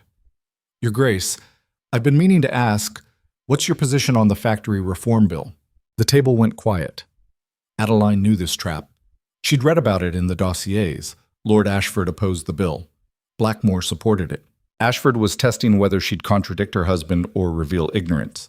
She took a sip of wine, buying time. I think reform is necessary when current systems fail workers, but implementation matters. Poorly designed reform can do more harm than good. Neutral, safe. An interesting perspective, Ashford said. And do you think the current proposal is well designed? I think my husband has studied it more thoroughly than I have. I defer to his expertise on the specifics. It was the right answer. Showed respect without appearing weak. But Lady Ashford wasn't finished. Tell me, dear, what did your father do before he passed? The question was poison wrapped in silk. Adeline's fingers tightened on her fork. She felt Blackmore tense beside her. He managed estates, she said carefully, though his later years were difficult. Difficult how? Catherine, Lord Ashford said quietly. A warning, but his wife ignored him. I only ask because the name Carter is familiar. Wasn't there some scandal a few years back? The table had gone completely silent now, every eye on Adeline. She could lie, could claim it was a different Carter family, but Blackmore had said people could smell desperation, and the truth was going to come out eventually. So she met Lady Ashford's gaze directly and said, Yes, my father made poor financial decisions and took his own life rather than face the consequences. It destroyed my family's reputation and cost us everything. Gasps around the table. Someone's wine glass tipped, red liquid spreading across white linen. And yet, Adeline continued, voice steady despite her racing heart, I'm still here. I survived it, learned from it, and became someone worth the Duke's attention despite it. So yes, Lady Ashford, there was a scandal, but I'm not ashamed of surviving it. The silence stretched for 3 heartbeats. Then Blackmore's hand covered hers on the table. A public gesture. A claim. My wife, he said quietly, has more integrity and courage than most people in this room.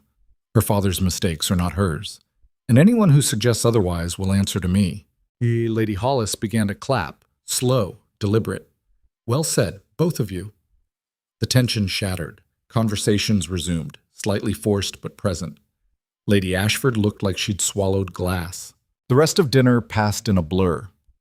Adeline barely tasted the food.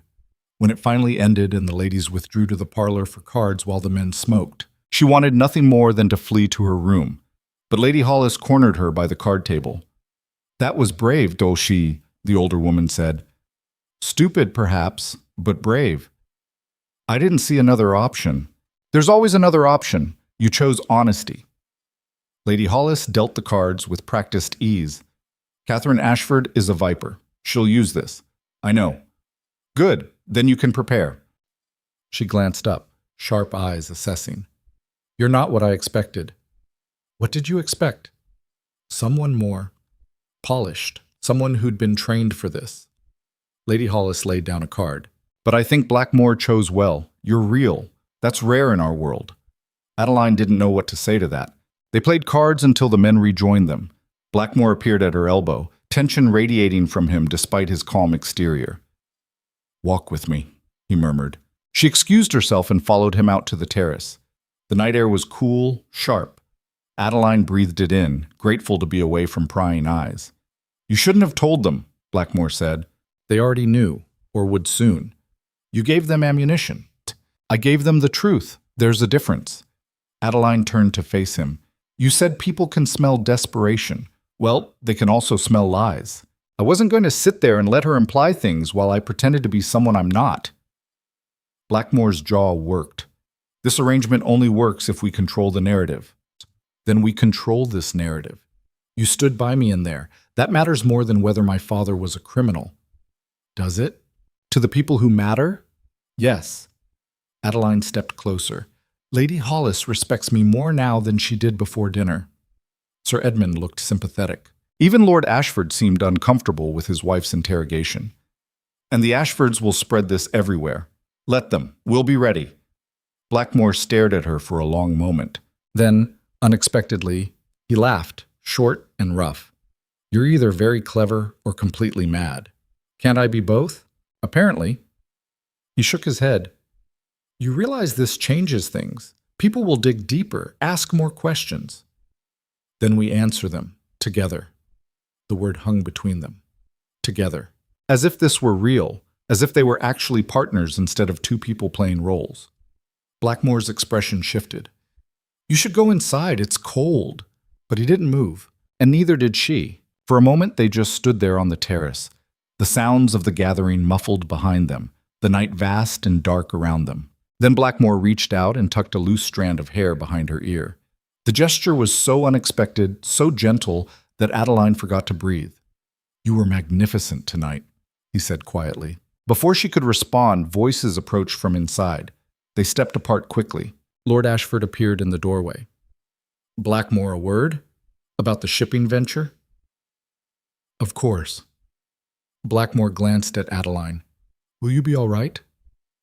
"I'll manage." He followed Ashford inside, leaving her alone. Adeline pressed her hands to her flushed cheeks, trying to sort through the tangle of emotions. This was pretend, a performance. She couldn't afford to forget that, but the warmth of his hand lingering on her skin suggested her heart hadn't gotten the message. The next 2 days were a careful ballet of social events. Morning rides where Adeline demonstrated competent horsemanship. Afternoon teas where she navigated conversations about literature and estate management. Evening dinners where she played the devoted wife with increasing ease. And through it all, Blackmore was there.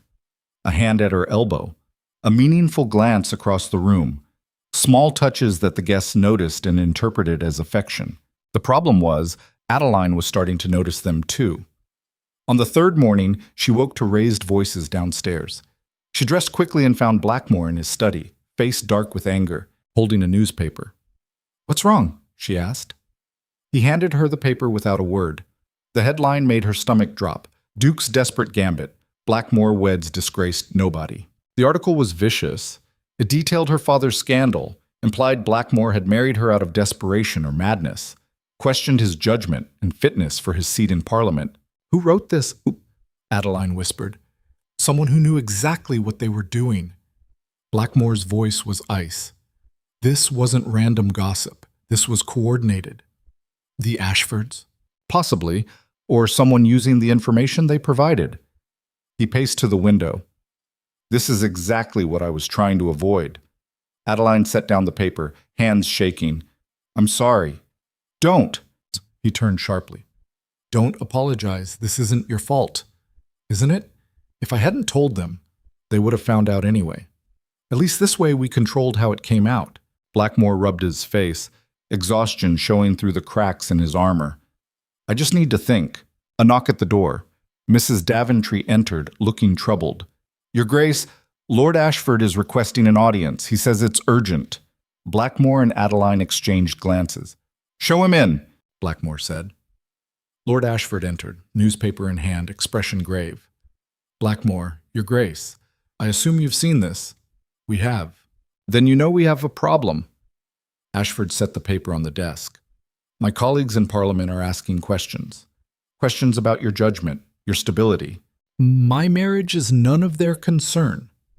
Your marriage to a woman whose father defrauded half of London, it's very much their concern. Ashford's tone was sympathetic, but his eyes were calculating. I'm on your side, Blackmore, but I need to give them something. Some assurance that this won't affect your work. What kind of assurance? Support the amendments to the factory bill, the ones I proposed. There it was. The real reason for this visit. Blackmore's expression went very still. Those amendments gut the protections. They make the bill passable. Without them, it dies in committee. Without them, it's worth passing, Ashford sighed. Be reasonable. Your reputation is damaged. You need allies. I'm offering to be one, if you're willing to compromise. That's not compromise, that's extortion. Call it what you like, Ashford straightened. But understand, without my support, this scandal will follow you. Your wife will be a pariah. Your work in Parliament will be questioned at every turn. Is your pride worth that? Adeline watched Blackmore's face, saw the war happening behind his eyes. She knew what he should do. The smart play was to accept, bend, survive. But she also knew it would break something in him. Lord Ashford, she said suddenly. Both men turned to her. My husband, Adeline continued, keeping her voice steady, has spent his entire life refusing to compromise his principles for convenience. It's one of the reasons I married him. If you think a newspaper article will change that, you don't know him at all. Ashford's expression hardened. Your Grace, with all respect, you're new to this world. You don't understand. I understand perfectly. Adeline stood, meeting his gaze. You're trying to use my past as leverage. But here's what you're missing. I don't care what society thinks of me anymore. I've already lost everything once. It doesn't frighten me the way you think it does. Adeline, Blackmore said quietly. She ignored him. So do your worst, Lord Ashford. Print whatever stories you like. Turn society against us. We'll survive it. But we won't betray the people your amendments would harm just to make our lives easier. The silence that followed was deafening. Lord Ashford looked between them, face reddening. You're making a mistake. Perhaps, Blackmore said. His voice was calm, but when Adeline glanced at him, something fierce burned in his eyes. But it's our mistake to make. Ashford left without another word. The moment the door closed, Blackmore turned to her. What the hell was that? I wasn't going to let him bully you. You just made an enemy of one of the most powerful men in England. We already had an enemy. Now we've just made it clear we won't be pushed around. Adeline's heart was pounding, but she felt strangely calm. You said you protect your investments. Well, I'm protecting mine. Blackmore stared at her. I'm your investment? This arrangement is our agreement, and I won't let someone destroy it because they want political leverage. For a long moment, he said nothing. Then he crossed the room and kissed her. It wasn't gentle, wasn't tentative. His hand cupped the back of her neck, pulling her close, and Adeline's gasp of surprise was swallowed by his mouth on hers. Every thought scattered. The world narrowed to the heat of his lips, the strength of his arms, the way her body responded before her mind could catch up. When he pulled back, they were both breathing hard. That wasn't part of the arrangement, Adeline managed. No, Blackmore said roughly. It wasn't. We need to... The door burst open. A footman stood there, face white with panic. Your Grace, there's been an accident in the stables. Sir Edmund, he's hurt badly. They ran. The stables were chaos. Servants crowding around, someone screaming. A horse stamped nervously in its stall. Sir Edmund lay on the ground, blood pooling beneath his head. A beam from the loft had fallen, crushing his shoulder. Move back, Blackmore ordered, dropping to his knees. Someone fetch the doctor. Now. Adeline knelt beside him, pressing her shawl against the wound. Sir Edmund's eyes were unfocused, his breathing shallow. Stay with us, she said firmly. Edmund, look at me. His gaze found hers. What happened? The beam fell. Don't try to move. Didn't fall. Edmund's voice was barely a whisper. Was pushed. Adeline's blood turned cold. What? But Edmund's eyes were already closing. Blackmore met her gaze over Edmund's unconscious body, and she saw her own fear reflected there. This wasn't an accident. Someone had just tried to kill one of their guests. The doctor arrived within 20 minutes, a thin man with wire spectacles who took one look at Sir Edmund and started barking orders. They carried him to a guest room. Adeline's shawl still pressed against the wound, now soaked crimson. Blackmore stood in the hallway outside, jaw clenched so tight Adeline could see the muscle jumping. The other guests had gathered downstairs. She could hear their agitated voices rising up the stairwell. We need to talk, she said quietly. Somewhere private. He nodded once and led her to a small study at the end of the hall. The moment the door closed, he whirled on her. Edmund said it was deliberate. I heard. Someone at this gathering just tried to kill a man under my roof. Blackmore's voice was deadly calm, which somehow made it worse. This isn't political maneuvering. This is sabotage. Adeline finished. Someone wants to destroy you. Or destroy this. The gathering. My credibility. He paced to the window. If word gets out that a guest was attacked here, everything falls apart. Parliament, the investments, my entire position, so we don't let word get out. Blackmore turned. Edmund will talk. Not if we give him a reason not to. Adeline's mind was racing. The doctor will say it was an accident, a tragic mishap.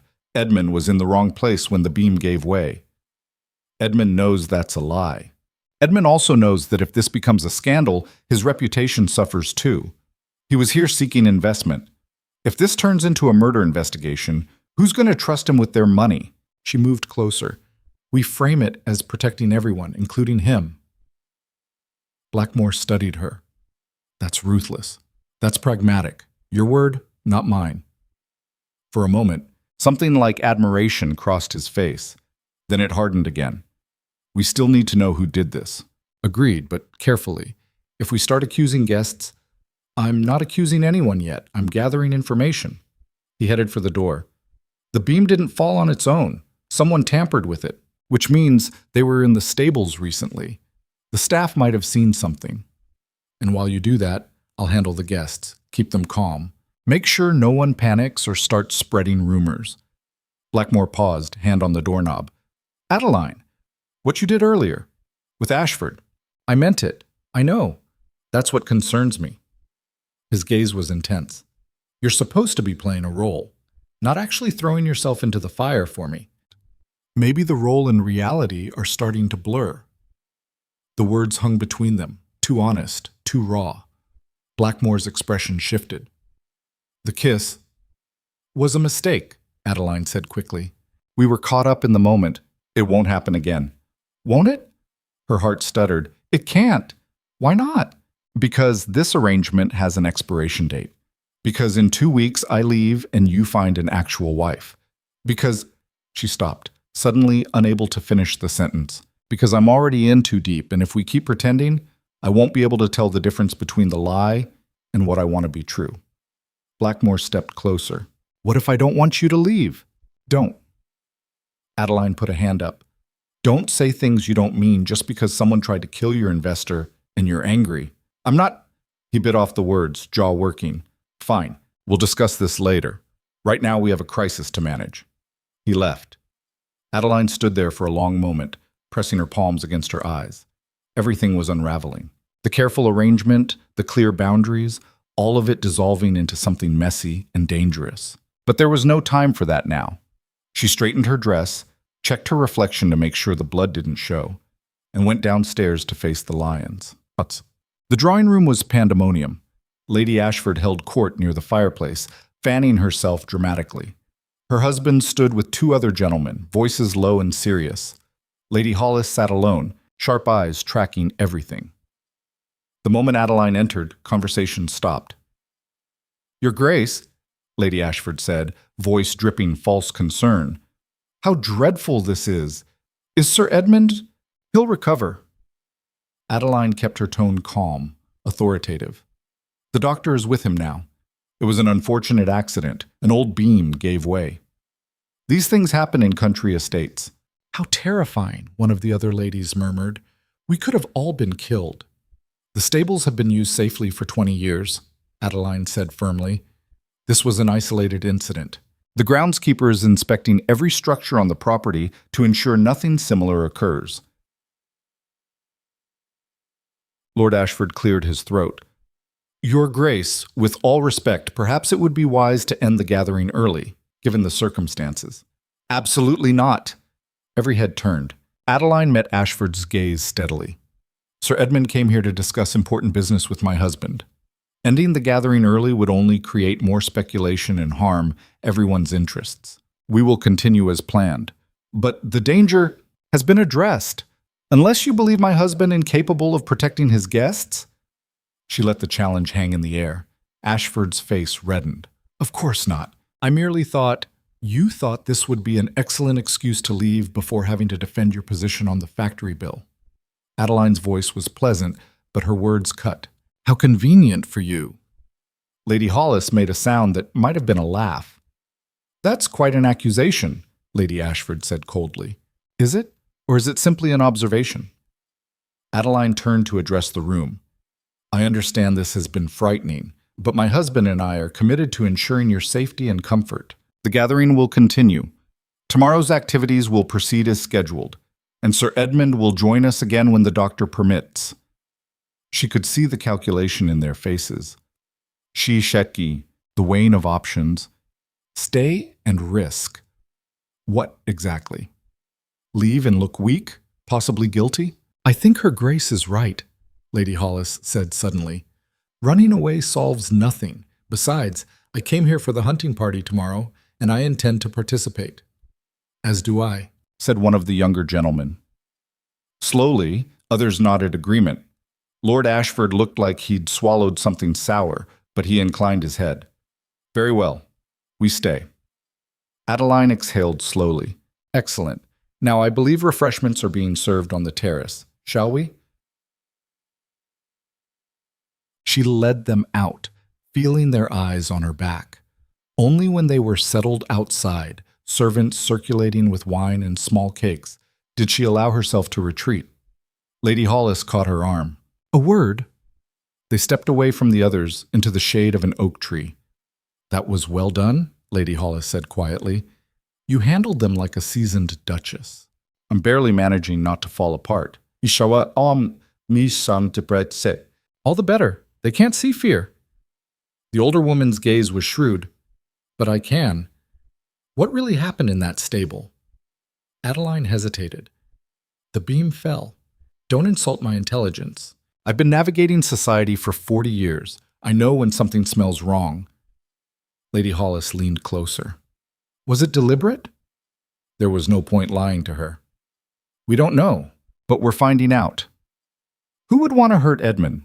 Or who would want to hurt Blackmore's reputation by creating chaos at his gathering? Adeline met her eyes. Someone here isn't who they claim to be. Lady Hollis considered this. "What do you need from me?" The question surprised her. "Why would you help us?" "Because I like you, and because I despise people who play dirty." She straightened. "I have eyes and ears everywhere. If someone is plotting, I'll hear about it." "Thank you." "Don't thank me yet, just don't waste the advantage." Lady Hollis patted her arm. "And dear, whatever is happening between you and Blackmore, be careful. That man doesn't do anything halfway. If he decides he wants you, he won't care about arrangements or agreements." She walked away before Adeline could respond. What? Blackmore found her an hour later, as the sun was setting and guests were changing for dinner. The beam was sawed halfway through, he said without preamble. Someone wanted it to collapse. They just didn't expect Edmund to be the one underneath it. Adeline's stomach dropped. So it was meant for you. Possibly. Or for chaos in general. He rubbed his face. The groundskeeper says someone was in the stables last night around midnight. He heard movement, but assumed it was a guest checking on their horse. Did he see who? No, too dark. So we have nothing. We have enemies, plural. Blackmore's voice was grim. Lord Ashford is the obvious suspect. He has motive. But so does anyone who wants to see me fall. My political opponents, business rivals, even someone with a personal grudge. Adeline thought about the kiss, about the way he'd looked at her, about everything spinning out of control. What if this isn't about business at all? Blackmore turned. What do you mean? What if it's about us? Our marriage? She started pacing. Think about it. The newspaper article comes out, implying you've lost your mind by marrying me. Then immediately after, there's an accident that makes you look dangerous or incompetent. Someone is trying to destroy your credibility by destroying our relationship.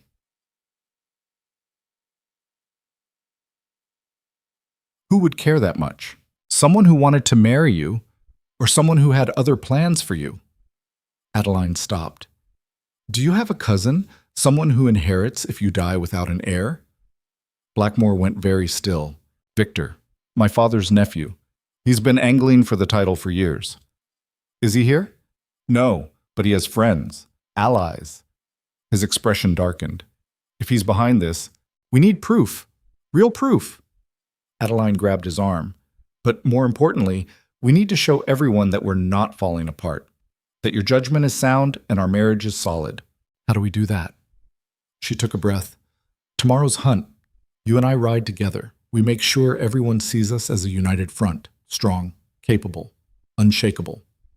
Adeline, if someone is trying to kill me, putting you next to me is exactly where I need to be. She met his gaze.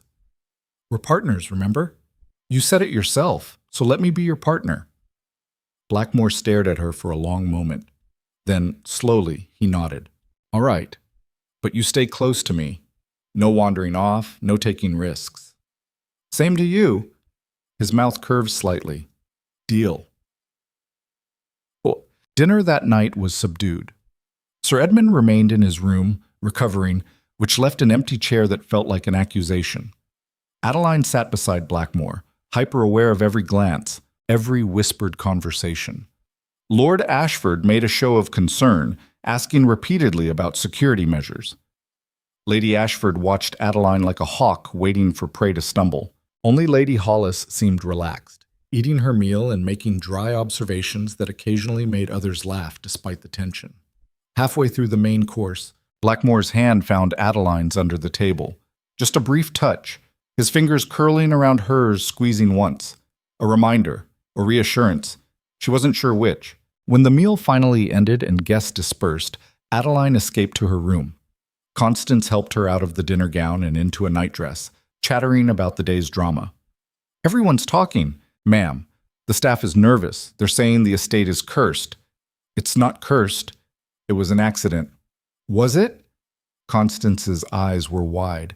Begging your pardon, but some of the footmen are saying they saw someone in the gardens late last night. Someone who shouldn't have been there. Adeline turned. Who? They couldn't tell. Just a figure in dark clothes heading toward the stables. Did they tell His Grace? I don't know, ma'am. Should I? Yes, tell Mrs. Daventry immediately. She'll inform the Duke. Constance scurried off. Adeline stood at the window looking out over the darkened grounds. Somewhere out there, someone was planning, waiting, trying to destroy everything Blackmore had built.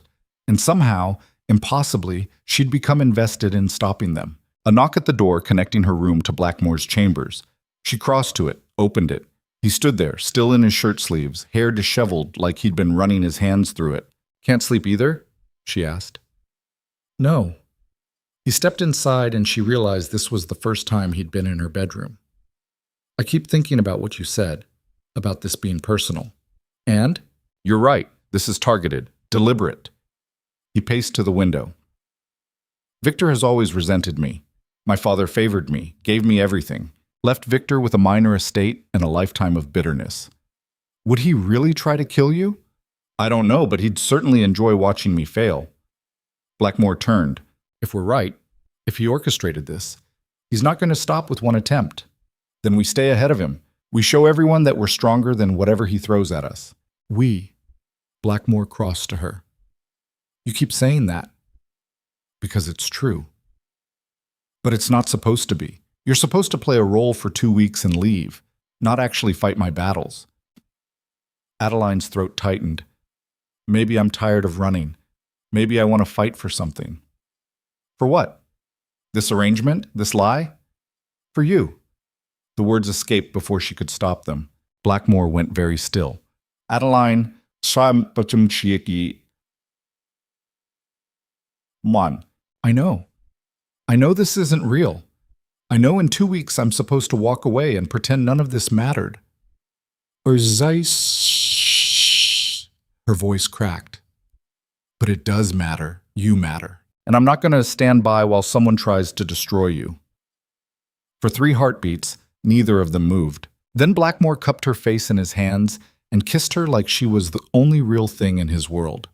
This kiss was different from the first, slower, deeper, full of things neither of them could say out loud. When they broke apart, both breathing hard, Adeline whispered, "This is a terrible idea. I know. We'll regret it. Probably." His thumb traced her cheekbone. "But I'm tired of pretending I don't want this. Don't want you." "Rowan, stay," he said quietly. Not because of the arrangement, not because of the contract. Just stay. It was the first time he'd used her given name, the first time he'd asked instead of commanded. Adeline knew she should say no, should protect herself, should remember that this was all supposed to be temporary. But when had she ever chosen the safe path? "All right, she whispered. "I'll stay." Morning came too soon and too bright.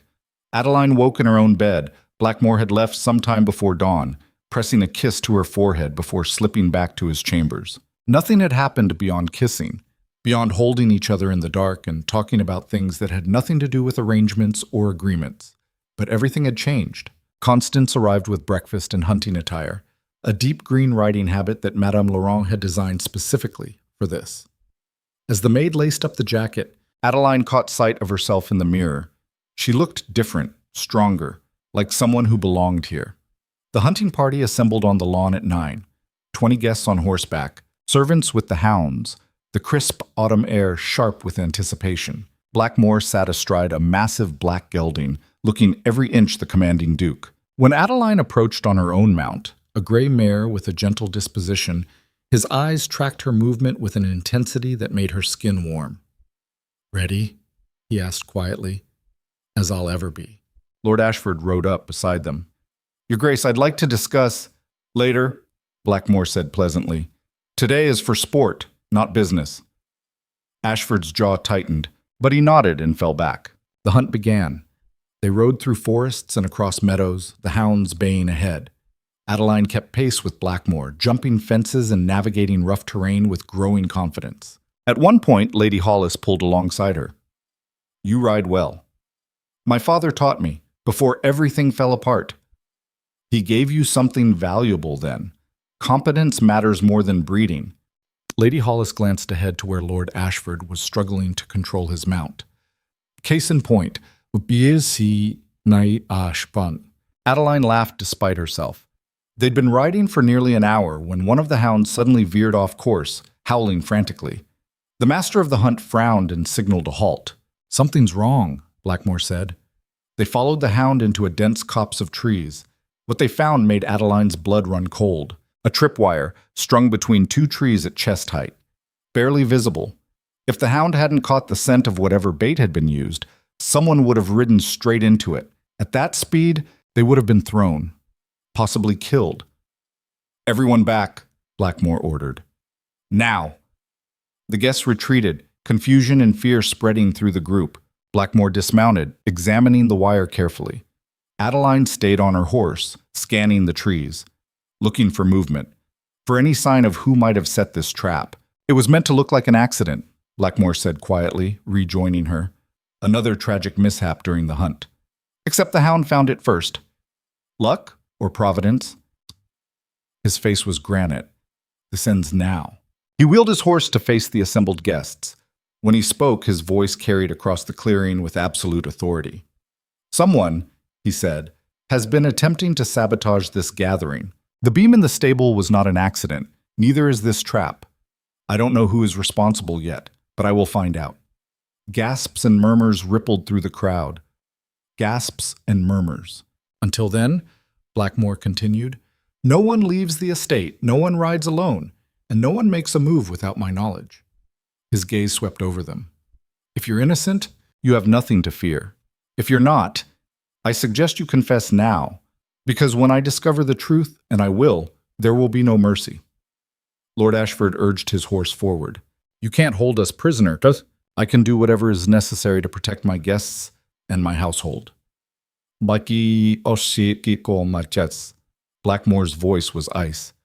Including you, Ashford. So unless you'd like to admit to attempted murder, I suggest you cooperate. Ashford went pale. I had nothing to do with this. Then you'll welcome the investigation. Adeline watched it unfold, the way Blackmore commanded the space, the authority in every word. This was the man who terrified people, the one who bent Parliament to his will through sheer force of presence. And she realized she wasn't frightened of him anymore. She was in awe.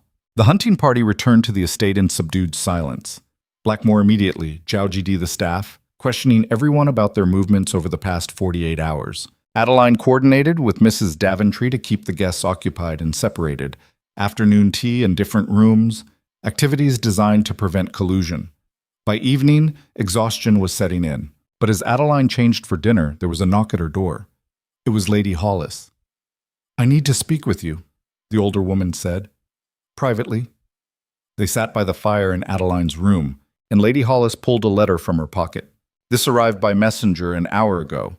It's addressed to me, but the contents concern you. She handed it over. Adeline unfolded the paper. Read it once.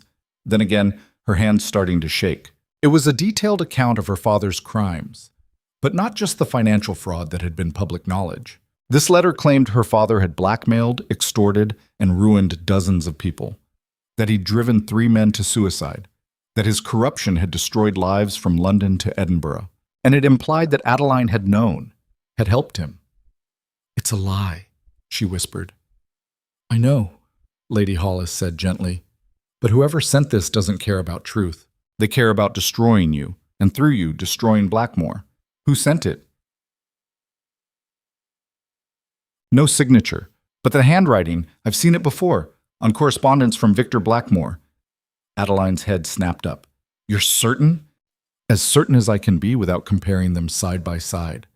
Lady Hollis leaned forward. Listen to me carefully. Victor doesn't just want the title.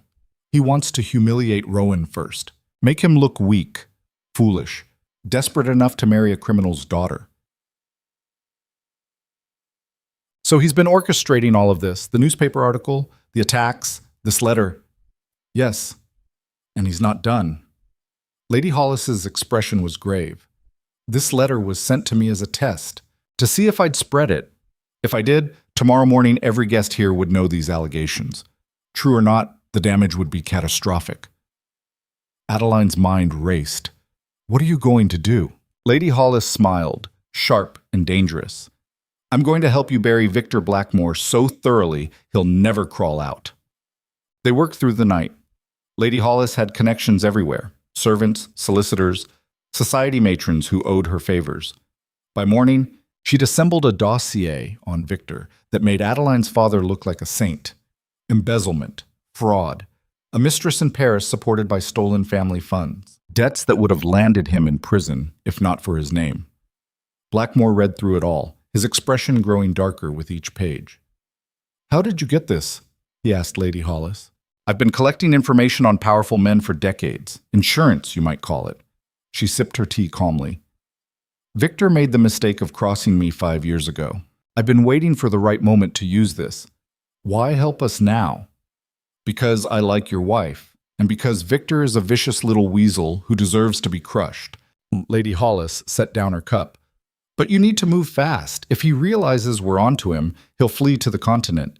Blackmore turned to Adeline. What do you think?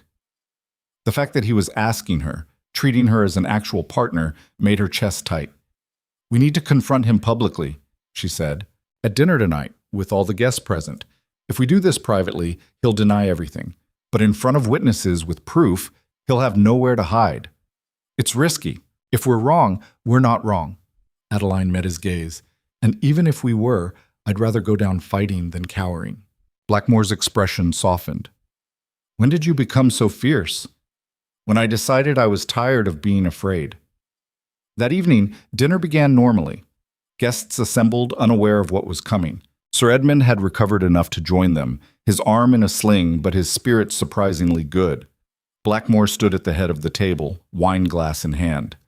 Before we begin, he said, voice carrying through the room, I have an announcement. Everyone turned. Over the past few days, there have been several concerning incidents at this gathering. An injury to our guest, Sir Edmund. A trap discovered during today's hunt. These were not accidents. Shocked whispers rippled through the assembly. I now know who was responsible, Blackmore continued. And why? He looked directly at the empty chair beside Lord Ashford. My cousin Victor was invited to this gathering. He declined, claiming business in London. But evidence suggests he remained nearby, and that he's been orchestrating an extended campaign to destroy my reputation by any means necessary. He produced the dossier, setting it on the table. Victor has been embezzling from the family estates for years, stealing from tenants, fraudulently using the Blackmore name to secure credit he never intended to repay. Blackmore's voice was cold. He hoped to force me into scandal, make me appear unfit for my title and position. And then, when I fell, he would step in as the responsible alternative. Lord Ashford leaned forward. You have proof of this? Lady Hollis stood. I do. Financial records, witness statements, correspondence that proves premeditation. She looked around the table. Victor Blackmore is a criminal.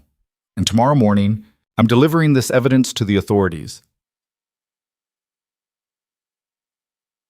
The silence was absolute. Then Sir Edmund spoke up. The beam that injured me, that was meant for you, wasn't it? Blackmore nodded. Most likely. Victor didn't care who got hurt, as long as chaos resulted. Then he deserves everything coming to him, Edmund said firmly.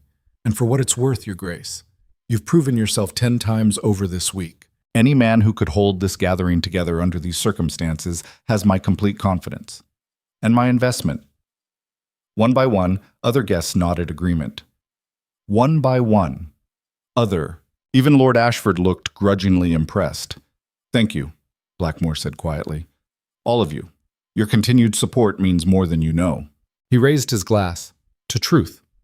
And to justice. To truth, they echoed.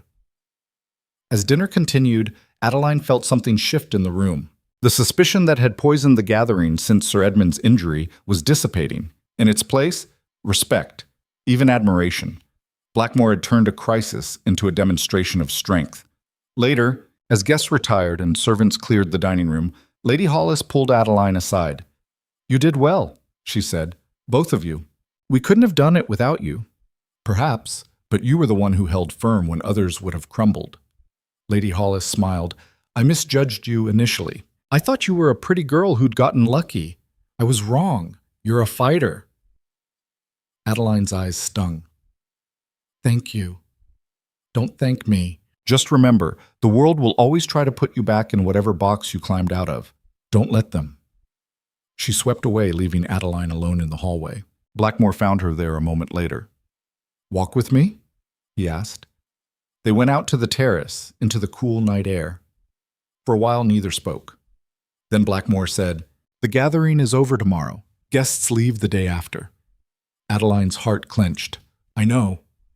Our arrangement, the contract, ends then. Yes. He turned to face her. What if I don't want it to end? Adeline couldn't breathe. What are you saying? I'm saying this stopped being an arrangement for me days ago, maybe longer. Blackmore took her hands. I'm saying I don't want a fake wife. I want you, actually you, if you'll have me. Tears pricked her eyes. Rowan, I know I'm difficult, cold, not exactly husband material, but you make me want to be better. And I hope, maybe I make you feel the same way. You do. The words came out choked. You make me feel like I matter, like I'm more than my past. You are. You're brilliant and brave and absolutely terrifying when you want to be. He smiled slightly. And I'm completely in love with you. Adeline laughed through her tears. That's the worst proposal I've ever heard. Then let me try again. Blackmore dropped to one knee. Adeline Carter, will you marry me? Actually, marry me. Not for show or convenience, but because I can't imagine my life without you in it. She pulled him to his feet and kissed him with everything she had, all the fear and hope and fierce joy tangled together. Yes, she whispered against his mouth. Yes, I'll marry you. This time, when he carried her inside, there was no pretending. This time, it was real. Morning light filtered through the curtains, and for the first time in 3 years, Adeline woke without the crushing weight of uncertainty pressing on her chest. Rowan was already awake, propped on one elbow, watching her with an expression that made her heart stumble. What? She asked, voice still rough with sleep. Just memorizing this, in case I wake up and discover it was all a dream. She reached up, touching his face. Not a dream. Good. He caught her hand, pressed a kiss to her palm. Because we have work to do. What work? Making this official, real official, not arrangement official. Rowan sat up, running a hand through his disheveled hair. We were married by contract, but we need to do it properly. Church, witnesses, the whole production. Adeline's stomach fluttered. You want a wedding. I want everyone to know you're mine, and that I'm yours. He turned back to her. But first we deal with Victor. The name was like cold water. You think he'll actually show his face? I know he will. I sent him a letter last night. Told him I have evidence of his crimes, and he has 24 hours to present himself here and answer for what he's done. Otherwise, I turn everything over to the authorities. Adeline sat up, pulling the sheet around herself. That's dangerous. What if he runs? He won't. Victor's ego won't let him. Rowan's expression hardened. He'll come. And when he does, I want you there. Why? Because he tried to destroy you to get to me. You deserve to watch him fall. It should have felt vengeful. Instead, it felt like justice. They dressed and went downstairs together. The estate was quieter today. Several guests had departed early, citing pressing business. The ones who remained gathered in the breakfast room, subdued but no longer hostile. Lord Ashford nodded at them as they entered. Your Grace, Your Grace. The acknowledgement of Adeline's title was deliberate, pointed. Lord Ashford, Rowan replied, I trust you slept well. As well as can be expected, given the circumstances. Ashford set down his teacup. I wanted to apologize for my wife's behavior earlier in the week. She overstepped. Adeline opened her mouth to respond, but Lady Ashford spoke first. I apologize myself, she said stiffly. I was unkind and wrong. The admission clearly cost her. Adeline could see it in the tight set of her jaw, the way her hands clenched in her lap. Apology accepted, Adeline said quietly. We've all been under strain. Sir Edmund appeared in the doorway, arm still in its sling, but looking remarkably cheerful for a man who'd nearly died. Morning all? Is there coffee? Endless amounts, Lady Hollis said, gesturing to the sideboard. You look surprisingly well, Edmund. Takes more than a falling beam to keep me down. He poured himself a cup, then turned to Rowan. I wanted to let you know officially, I'm committing to the shipping venture. Full investment. After this week, if you can navigate political sabotage and attempted murder without breaking stride, I trust you with my money. Okay. Rowan's surprise showed for just a moment before his usual composure settled back into place. I appreciate that, truly. Don't appreciate it, just make me richer. Edmund grinned. And invite me to the real wedding. I assume there will be one? Heat crept up Adeline's neck as every head in the room turned to them. There will, Rowan said simply, his hand finding hers under the table. The breakfast room erupted in congratulations, genuine ones this time, not the careful politeness that had marked the beginning of the gathering. Only when the noise died down did Mrs. Daventry appear in the doorway, face pale. "Your Grace," she said quietly. "He's here." Rowan stood immediately. "Where?" The front entrance, with two men I don't recognize. "Probably hired muscle," Rowan said grimly. "Keep the guests here. No one leaves this room until I say." "Rowan," Adeline started. "You're coming with me." He pulled her to her feet. "But you stay behind me. Understood?" She wanted to argue. Didn't. Understood. They walked to the entrance hall, and Adeline's first thought was that Victor Blackmore looked nothing like his cousin. Where Rowan was all sharp edges and controlled power, Victor was softer, rounded face, thinning hair, expensive clothes that didn't quite fit right. But his eyes were hard, cold, mean. The two men flanking him were exactly what Mrs. Daventry had implied. Muscle for hire, hands resting near weapons they probably had no qualms about using. "Rowan," Victor said pleasantly, "you look well. Marriage agrees with you, apparently." "Victor," Rowan's voice was ice. "Thank you for coming. Did I have a choice? Your letter was quite insistent." Victor's gaze slid to Adeline and something ugly crossed his face. "And this must be the infamous bride. The disgraced nobody you married in a fit of what? Pity? Lust? Temporary insanity?" "Careful," Rowan said softly. "Or what? You'll ruin me." Victor laughed. "You can't ruin someone who has nothing to lose." "You have more to lose than you think." Rowan gestured to his study. "Shall we discuss this privately?" "I think not. Whatever you have to say, you can say in front of my associates." Rowan's jaw tightened, but he didn't argue. "Fine. Then let's be clear. I know about the embezzlement, the fraud, the money you've stolen from family estates over the past 5 years. Prove it." "I can. I have statements from tenants, bank records, correspondence between you and various creditors." Rowan pulled a folder from the table near the entrance. "Lady Hollis's dossier. Enough evidence to see you prosecuted. Probably enough to see you hanged." Victor's face paled, but he kept his voice steady. "Those could be forgeries." "They're not. And you know it." Rowan took a step forward. "You tried to destroy my reputation because you wanted my title. You sabotaged my gathering, injured my guests, and tried to ruin my wife's name with lies. Also, you could step in as the responsible Blackmore once I fell." "That's quite a story." "It's the truth. And I have witnesses." "Witnesses can be bought. Not Lady Hollis." The woman herself appeared from the drawing room, flanked by Lord Ashford and Sir Edmund. "I've spent 40 years building my reputation on accuracy and integrity. When I say Victor Blackmore is a criminal, society will believe me." Victor's composure cracked. "You have no right." "I have every right. You sent me that letter about Adeline's father, thinking I'd spread it like cheap gossip. Instead, I investigated. Found every ugly secret you've been hiding." Lady Hollis's smile was sharp. "You gambled wrong, Victor. Badly." For a moment, nothing happened. Then Victor's hand went to his coat. One of his hired men moved faster, grabbing his wrist. "Don't." Victor stared at him. "What are you doing? I'm paying you." "Not enough to hang alongside you." The man released him, stepping back. "We're done here." Both men walked out without another word. Victor stood there, alone and exposed, fury and fear warring on his face. "You think you've won," he spat at Rowan. "But society will never fully accept her. She's tainted, damaged goods, and eventually you'll realize what a mistake you've made." "The only mistake," Adeline said quietly, "was yours." She stepped forward, meeting Victor's hateful gaze directly. "You thought I'd be easy to destroy because I'd already been destroyed once. You thought I'd crumble under scrutiny, that my past would swallow me whole." Her voice was steady, clear.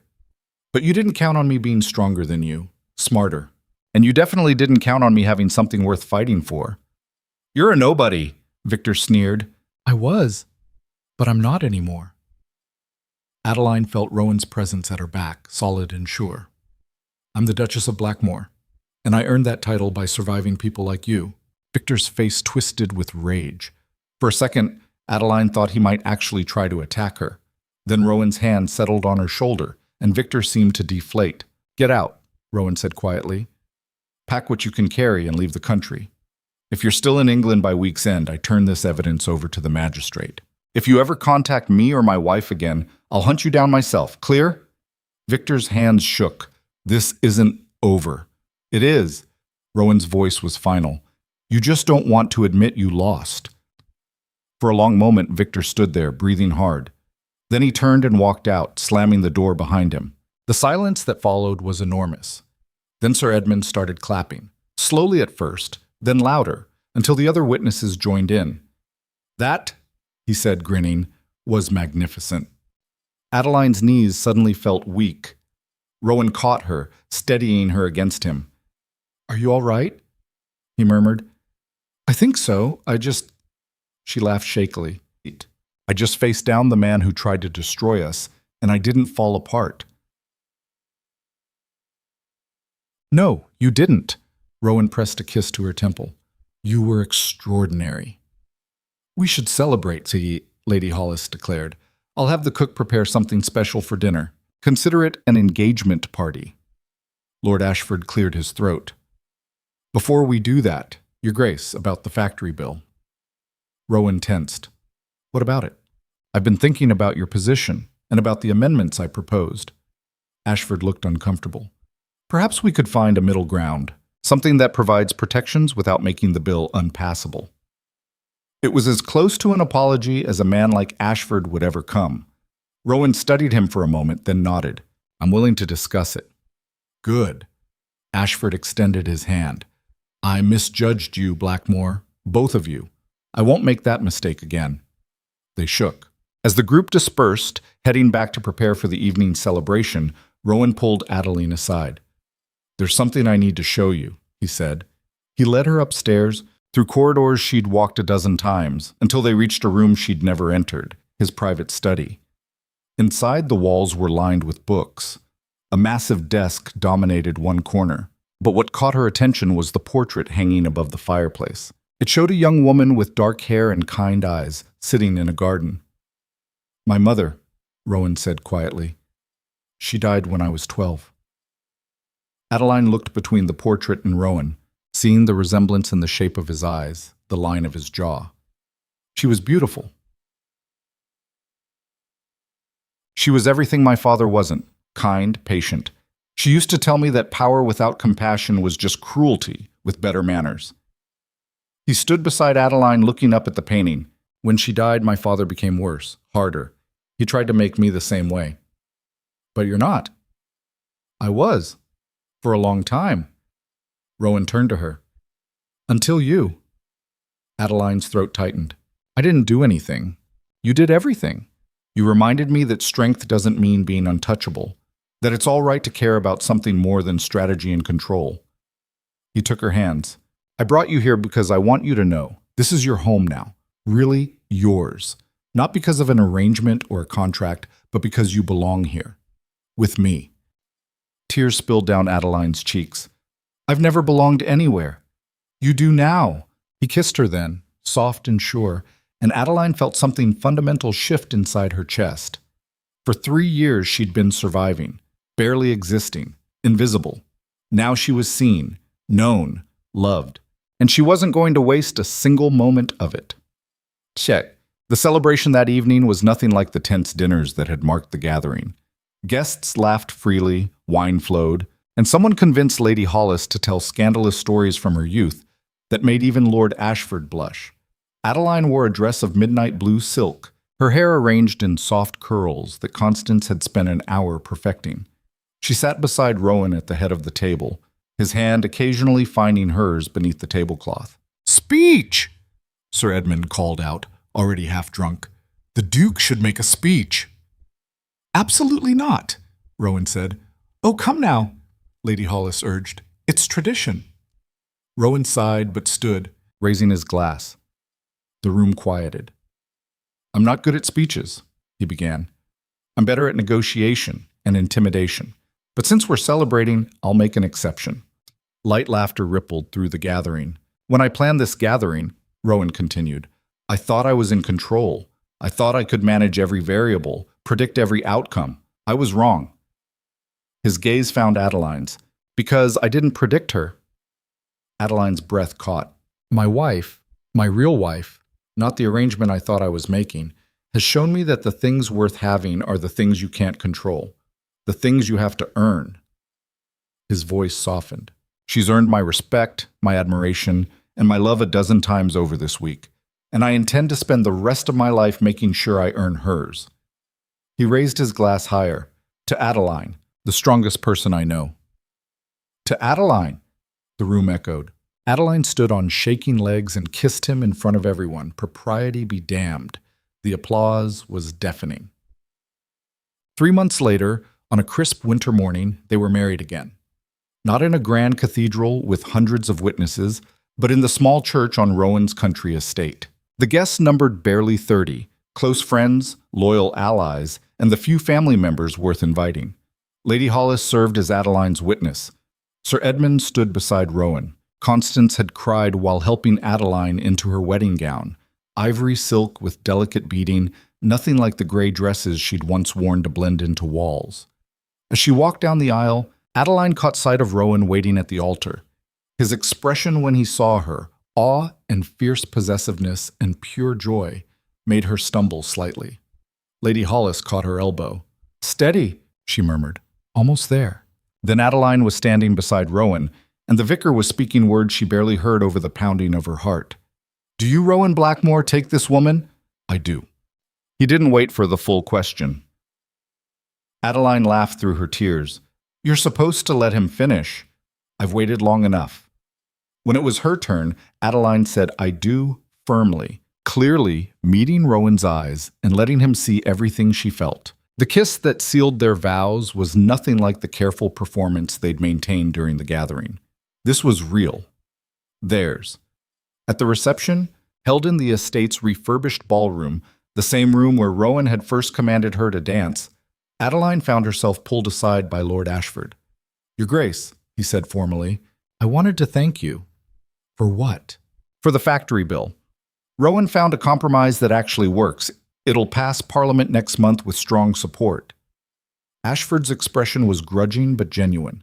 "He credits you with the idea, said you reminded him that protecting people was more important than being right." Adeline's chest warmed. "He's learning."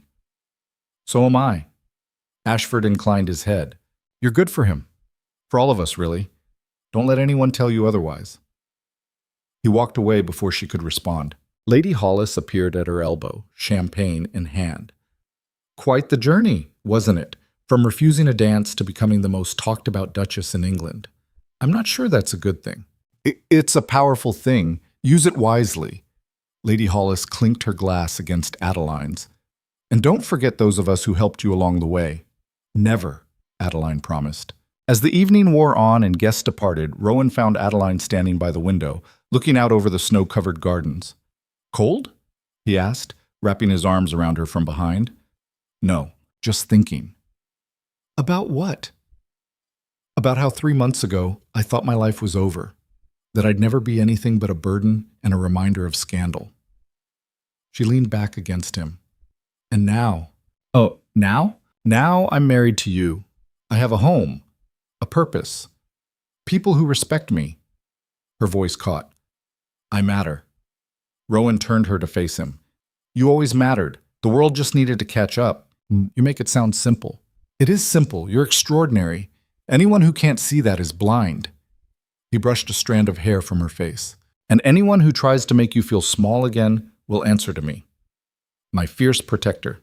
Always." They danced then, alone in the empty ballroom, to music only they could hear.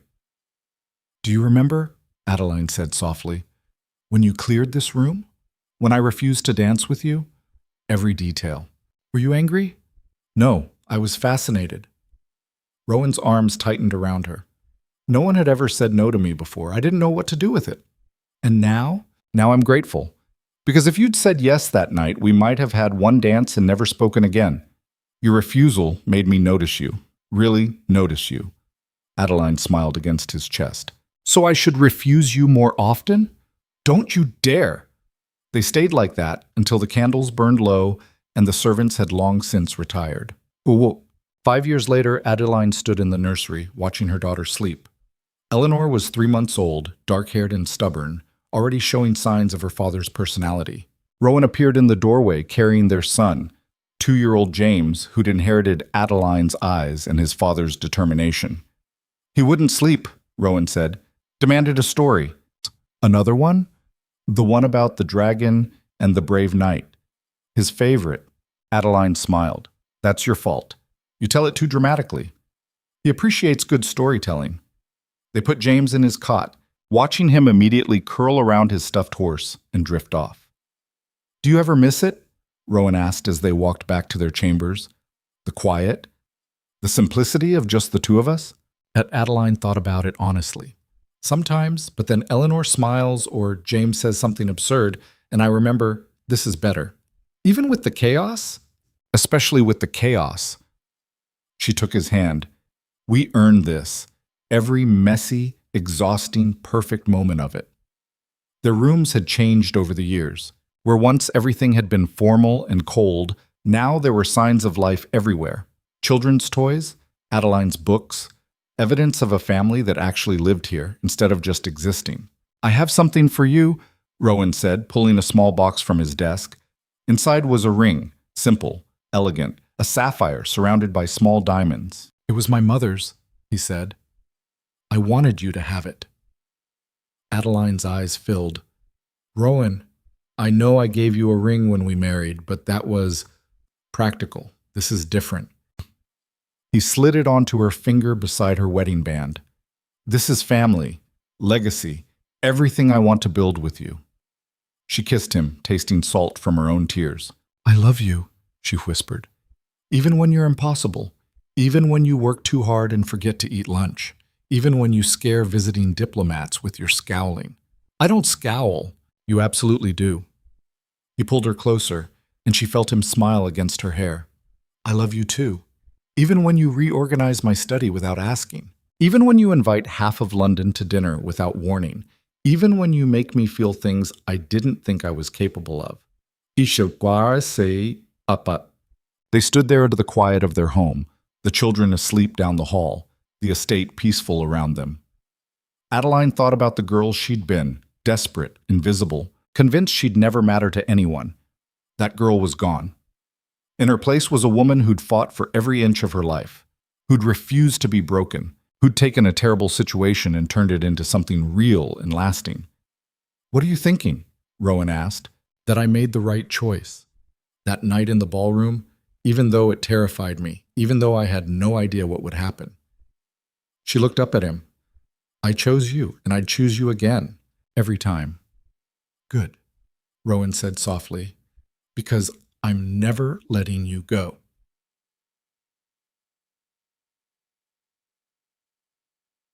Years later, when Adeline was older and her children were grown, people would ask how she'd done it, how she'd gone from disgraced nobody to one of the most respected women in England.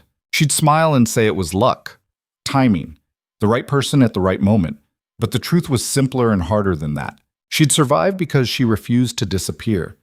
She'd fought because she had something worth fighting for. And she'd loved because someone had looked past everything society said she was and seen who she could become.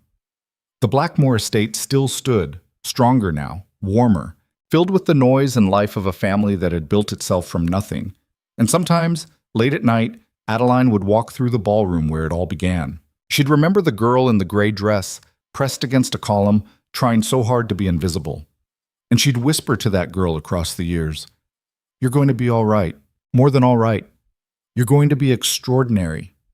Then she'd turn off the lights and go upstairs to the man who'd seen her potential before she'd seen it herself. The man who'd offered her a deal that changed everything. The man who'd become her partner, her love, her home. And together they'd built a life no one thought they deserved, except each other. That was enough. It was more than enough. It was everything.